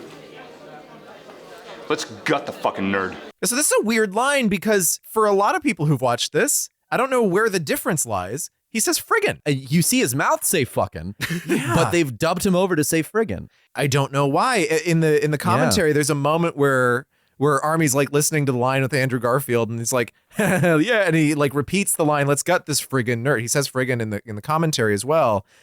It's a PG-13 movie. They ran up against the R rating quite a bit. You're allowed a fuck in a PG-13. There are some PG-13 movies that have a few fucks in them, right? It's all just kind of the push and pull of the MPAA. Right. And there's stuff, there's cocaine. There's a little bit of skin being shown every now and then. You don't quite see a boob, but you get a very blurry nude Dakota Johnson. Right. Some boys are playing Metal Gear Solid at one point, which is an M-rated that's rated M for game. mature. That's a good point. Yeah.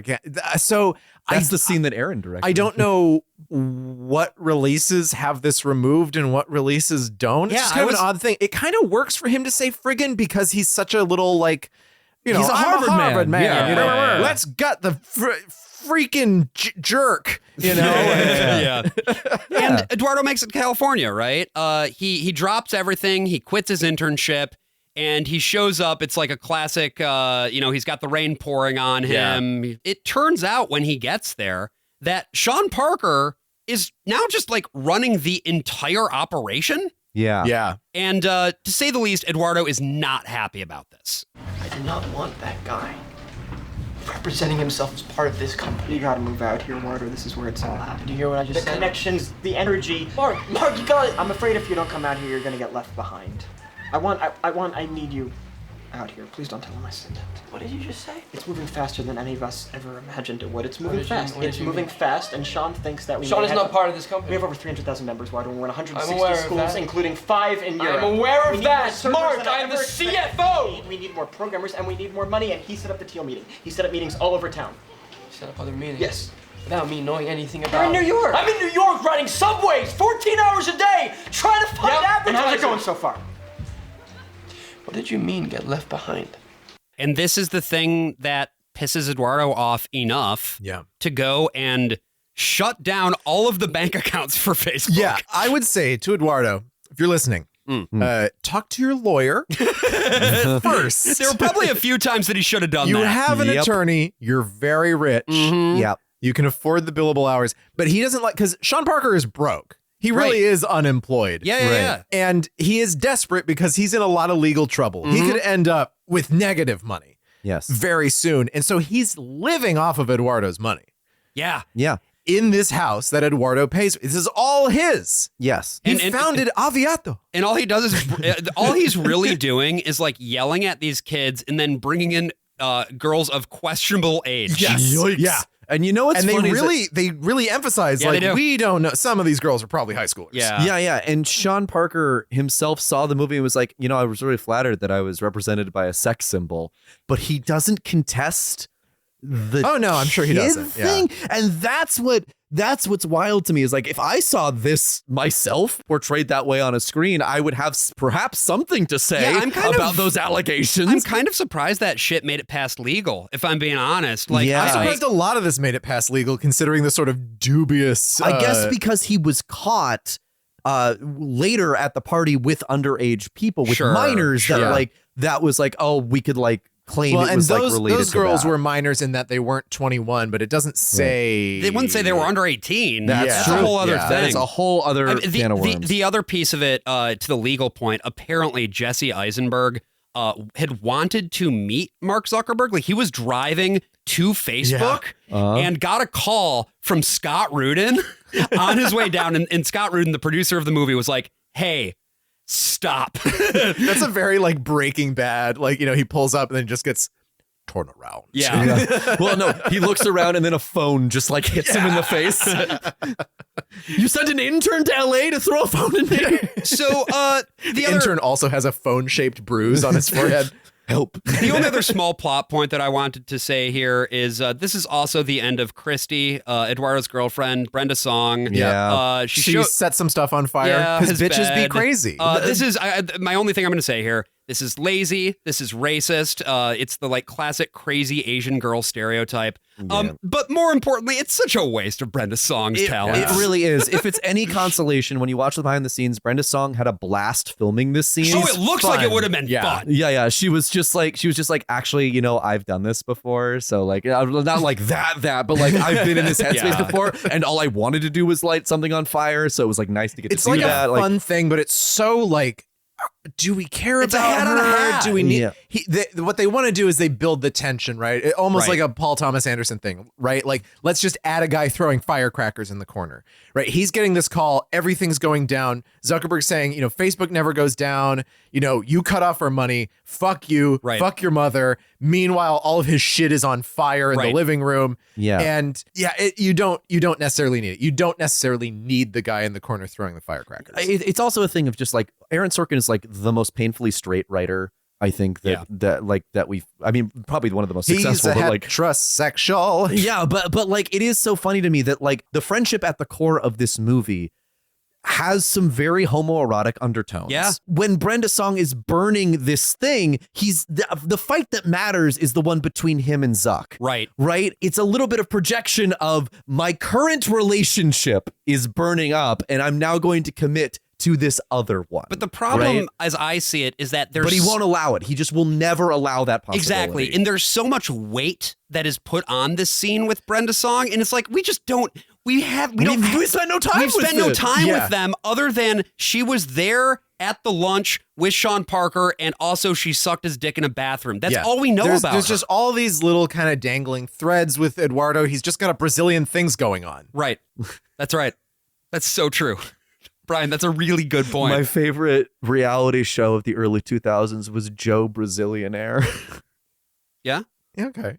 All right. Moving on. This is where Facebook is about to get its 1 millionth user.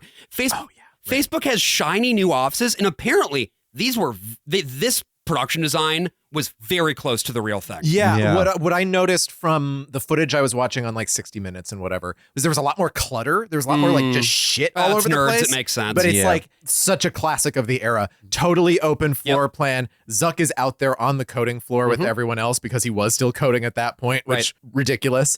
Yeah, a lot of color, a lot of like branded vending machines. Yeah, there's vending arcade machines, machine. arcade shit, pinball, bare walls, bare ceiling, you know, kind of semi-brutal, like just fucking like everything that everyone wants to get away from now. Yep. Right. But this was the template. And Eduardo arrives at the office and he signs a series of new incorporation papers, and then later on, he comes back for that 1 million user party, and he finds out what it was that he actually signed.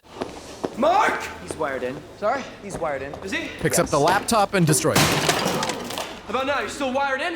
Full security. You issued 24 million new shares of stock. You were told that if new investors How came much along... were your shares diluted? How much were his? What was Mr. Zuckerberg's ownership share diluted down to?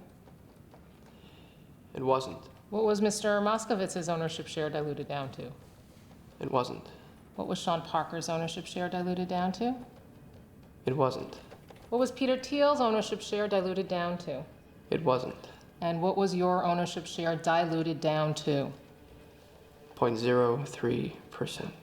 And you can hear those Reznor synthesizers coming in They're again. They're coming in strong. Sorkin as a musician, Sorkin as the musical theater major that he was. This is a musical scene, and it's inherent, but it's also totally realistic. Like this is how depositions go. This is how you get to each detail, and you state it outright. And Sorkin, like, this is where he's at his best. This is why A Few Good Men is what it is, right? Yeah, this just works. Yeah. I mean, it's lawyer brain. It's lawyer brain, but there's a reason that lawyers repeat that stuff. You have to do it. You have to do the calculation that Zuckerberg was making fun of earlier, right? Like 18,000 plus 1,000 is 19,000. You're making it very clear exactly how much was taken, exactly how much was diluted. Yeah, but you can see the notes too, right? It's one of those things that, like, he talks about his scripts as scores, and in this you can see the eighth notes and the quarter notes, and you can see the rests. Like, you can see everything played out before you, and it's just fucking masterful, man. Yeah. The other piece that I wanted to say about this whole thing, like, dramaturgically, right? Because then you've got Shawn Parker going on to be like, I get this fucking guy out of here. And then he ends up going on to a college party, and there's some kids there who are drinking, who are under the age of 21. Snorting coke off their tits. Right. This becomes a big scandal, and then Zuck has to kick Parker out, right? Yeah. This is basically the movie making the choice to frame Parker as I see it anyway, the sort of bigger bad who corrupts Mark Zuckerberg. He is a corrupting force, a corrupting influence. Right. And once he pulls him over to the dark side, makes him an asshole, he turns him against friendship. And that it's very Care Bears. and I guess my question is, do we find this to be dramatically satisfying? I do, because that isn't what I get from it. Okay. This does not feel like Citizen Kane. Here's this guy with like a fire in his belly. He could go either way, but he's committed to something, and then he betrays that commitment. Mark Zuckerberg is the same person at the end that he was at the beginning. Well, okay. So maybe he's a little bit more courageous in making the awful decisions that he makes rather than impulsive, right? I'm going to choose to do this bad thing, but he sucks. He sucks. Yeah. He sucks in the very first second of the film. And so I would agree with you that is ultimately the impact of what comes across, but I still think, and this is pulling back earlier to what AJ was talking about, I still think that the script wants you to like him. It wants you to like Mark Zuckerberg. And for me, this is where it feels like the movie is kind of at war with itself. Yeah. In the same way, actually, that Moneyball kind of feels at war with itself about Billy Bean. Yeah. But I think the difference with Billy Bean is that you don't need to like Mark Zuckerberg. Maybe, yeah, they wanted you to like him, but you don't need to. I think this is a fantastic movie because I think this is about a guy who sucks from the beginning to the end. And I don't need the sympathetic, empathetic points. See, for me in this scene, I actually like, you see the desperation in Timberlake's performance here of just like, it's going to be okay though, right? Yeah. Right? And I imagine that after this... You're saying when he makes the phone call after the party? Yes. When he's like, it's going to be okay though, right? This is all going to be fine. And Zuckerberg's like, basically hangs up on him. Right. In the universe of this myth, I think that the Shawn Parker in this movie goes to the Golden Gate Bridge and just throws himself off. That's what I imagine the end here. And it goes back to a thing we kind of skipped over because obviously we did, because it talks about it's cannibalism in a movie with Armie Hammer, which I think is very funny. But it's Eduardo feeding the turkey to the chicken, and they accuse him of animal cruelty as a plot point. He's feeding chicken to a chicken. Yeah, he's feeding chicken to a chicken. Yeah, he had it was one of his little like it was a pledge thing. Frat pledge things. He had to carry a chicken around, and then he was eating dinner, and he's like, "Well, the chicken needs to eat, so I'll feed it some chicken." And then some like animal rights groups got involved on campus because it's college, and right. But there's a bit where he screams like, "Don't the fish eat the other fish, the marlin and the trout?" And that to me is this scene. They are both fish, and he has just eaten him because he's not useful to him anymore, right? Zuck has eaten Shawn Parker. Zuck has eaten Shawn Parker and become the king now. Sure, the final the influence they had. The fish king. Yeah. The Fisher King, if one will. No, that's different. Oh, different. All right. He's just a fish. We've established that. Terry Gilliam, get out of my picture. But get out! Yeah, I think that's what this scene is to me, is that it's the full completion of his supervillain origin story, is that he's now killed off his mentor. Yeah. And this is one where, again, it's a very fresh bit of news, and so we watch this movie now. We know who all these people are. They're all fine. They all have tons and tons of money. They all have tons and tons of power and influence. And the only thing that ever happened to any of them in the course of all of this was their egos got bruised. And to the point of ego being bruised, I mean, that's the thing that takes us out in this movie. Is that you have Mark basically remembering this moment because we cut back to him, and it's the end of a day of deposition. Yeah. He's at the newer law firm, Eduardo's firm, with Rashida Jones. And Rashida Jones has some things that she wants to tell him about what's going to happen next. Cy and the others are having a stake on University Avenue. Then they'll come back up to the office and start working on a settlement agreement to present to you. They're gonna settle. Oh, yeah.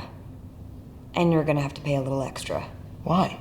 So that these guys sign a non-disclosure agreement. They say one unflattering word about you in public, you own their wife and kids. I invented Facebook. I'm talking about a jury.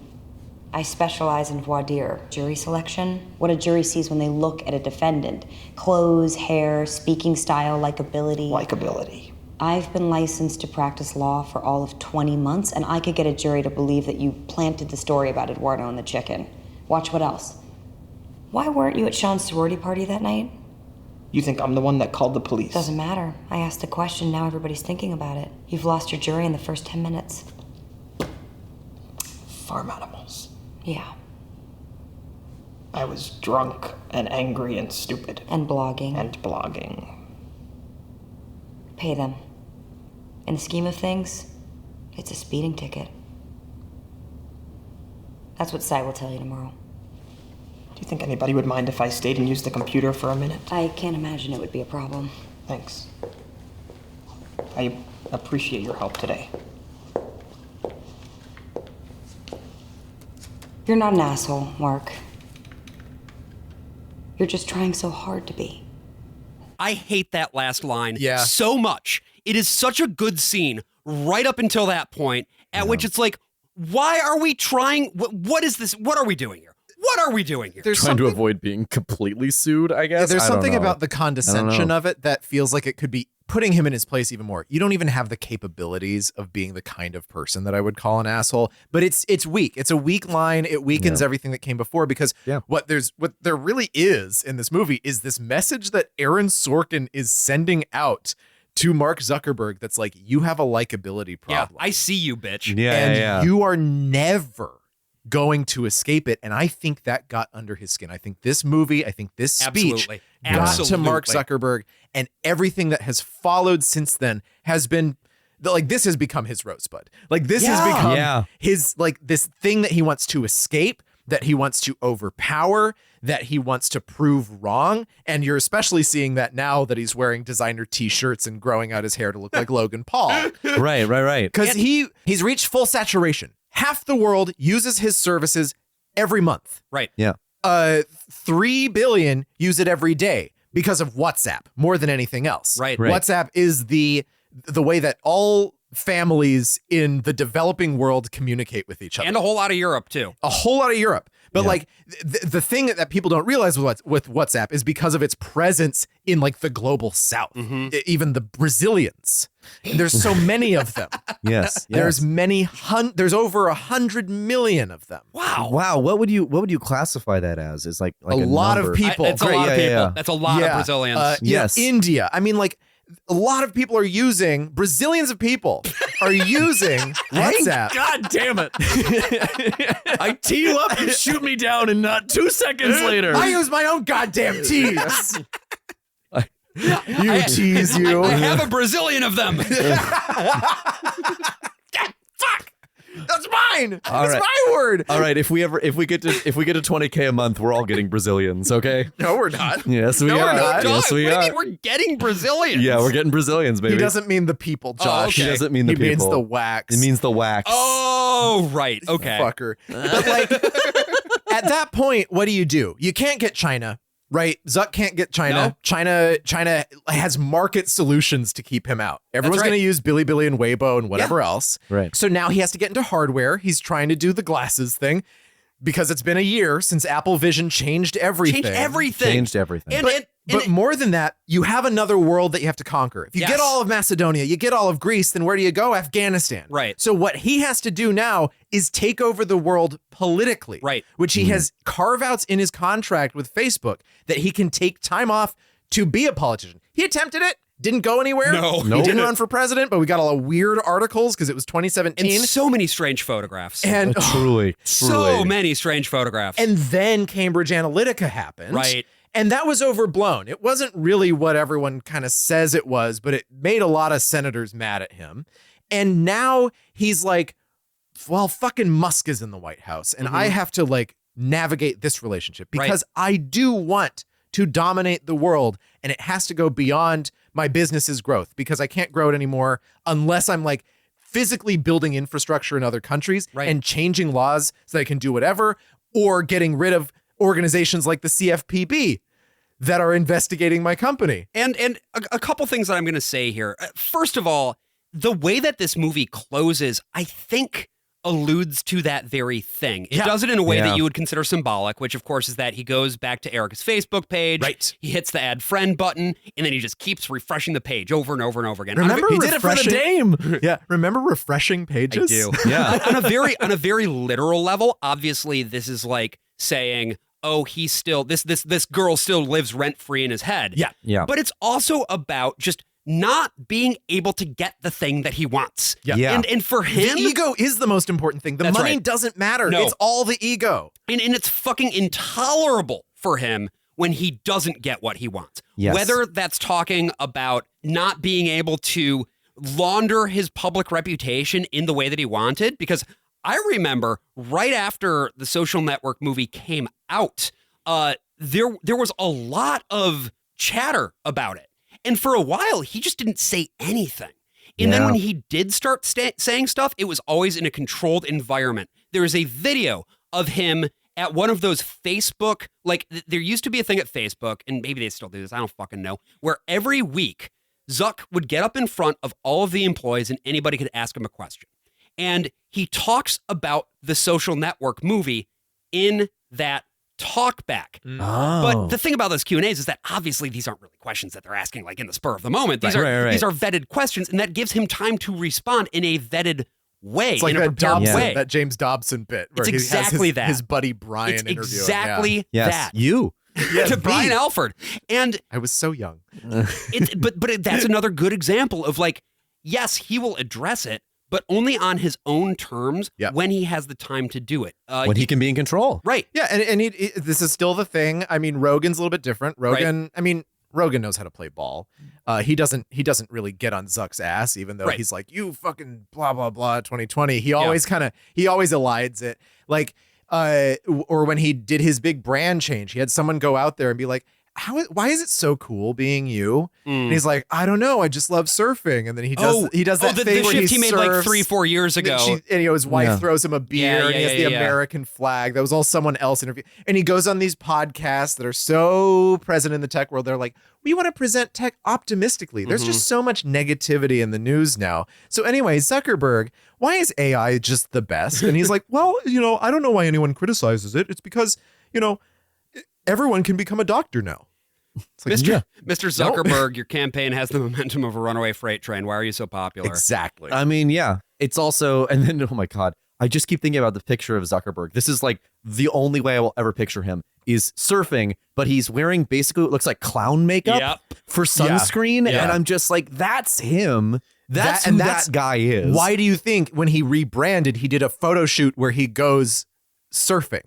Yeah. Because to then erase he's not that wearing image. the sunscreen anymore. So when you Google Mark Zuckerberg surfing, it's not just that photo. Yeah, you can get him with the American flag and a beer. I mean, fuck off, dude. Because this is the thing, right? It better be a Bex. In the movie, they do say, well, anything that goes up on the internet, like that's writing it in pen, right? It lasts forever. In ink, yeah. That's not true. Nope. No. And Zuck knows Bye-bye. that that's not true. Bye-bye. The internet, at this point in time, when this movie came out, we were still perceiving the internet as this eternal record. Yeah.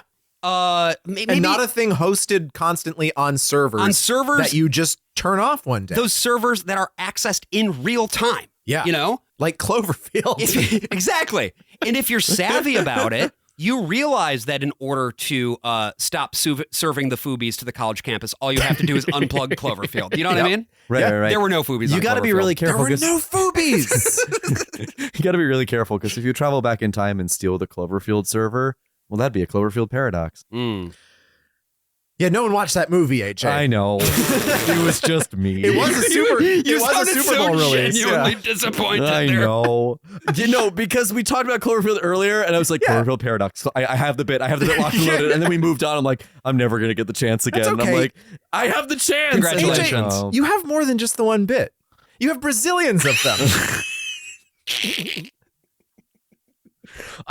I genuinely hope that this gets us like a huge boost in Brazil. It's just like, I mean, the thing about those motherfuckers is they will be like, Brazil mentioned! And then like, come on! Yeah, they'll post the meme with the anime girl with the autism hat. Yeah. The thing that always strikes me about The Social Network every time I come back to it, I think my estimation of the actual writing of this film is maybe a little lower than both of you, but I think that as a work, as a sum of its parts, it's so uncanny in how it managed to nail this fucking guy well before anybody knew what his deal really was. Everyone was like, this movie seems a little harsh when it came out. Yeah. And now it's like, it didn't go nearly hard enough. This movie should have just been a literal knife. Yes. Well, if you're if you're listening to our podcast for the first time, it's very nice to meet you.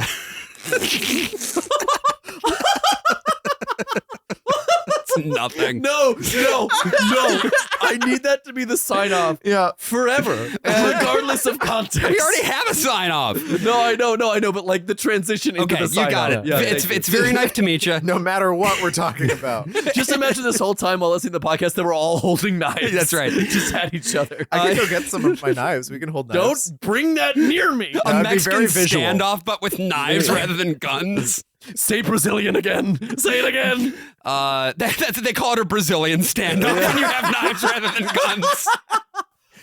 Oh, they do love knife crime down there. There's a lot of it. So, thanks for listening. We've got a lot more good shit in our back catalog. But before I tell you about that, did I mention that I'm directing a play? No. What? Yeah, it's true. It's called My Brother Jake. It's happening today, Wednesday, if you're listening to this when it was released, which you probably aren't. But it's going this weekend as well. Friday, Saturday. Links to tickets are in the show notes. And I would love for you to come out and see it because we just had our final rehearsal today where we were like doing our last little fine-tuning bits. I'm very excited for this one. And if you're in New York and you have the ability to come see it, I would love to see you there. Beyond that, if you want to hear more of our shit in general, do not hesitate to check out our very reasonably priced Patreon, patreon.com/worstofall. We have episodes every other week that we do that we put behind the paywall, and we cover all sorts of good shit, including, as we mentioned sort of earlier on, Facebook itself. We talked about how Facebook got started. We talk a little bit about what we were doing on Facebook when we were at a certain age, and then we sort of trace how it turned into a shit show. How it turned into the AI slop fest that you know today. That's right. Yeah. So patreon.com/worstofall is your one-stop shop for that shit. And yeah, we hope to see you there. So this movie comes out and critics rave about it, right? Yeah. It wins 3 Academy Awards. Sorkin wins for Best Adapted Screenplay, it wins for Best Editing, and it wins Best Score, which I think all 3 very well deserved. It loses Best Picture to The King's Speech. That's nuts. The less said about, and oh my God, Fincher loses to Tom Hooper. That's fucking the nuts. director of Cats, who has not been seen nor heard again since that movie came out. Yeah, he's in a jail cell with Gore Verbinski somewhere in Hollywood. Andrew Garfield doesn't even get a nomination for this role, and I'm just, it baffles my mind. But the thing about all of that is this movie, I think, is the most important film, not only of 2010, but like of the 2010s.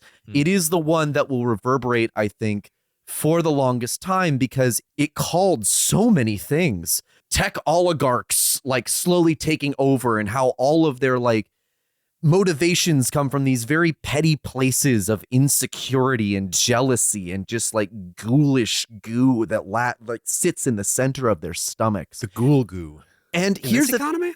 And the thing is, as they get more and more power, it's going to feel that they are Caesars, right? That they are these great rulers. And I just want to remind you in those moments to go back to this myth that Fincher and Sorkin made of this great tech god king sitting in a conference room, staring at a screen, hitting refresh, just hoping against hope that the one thing he couldn't get finally accepts his friend request.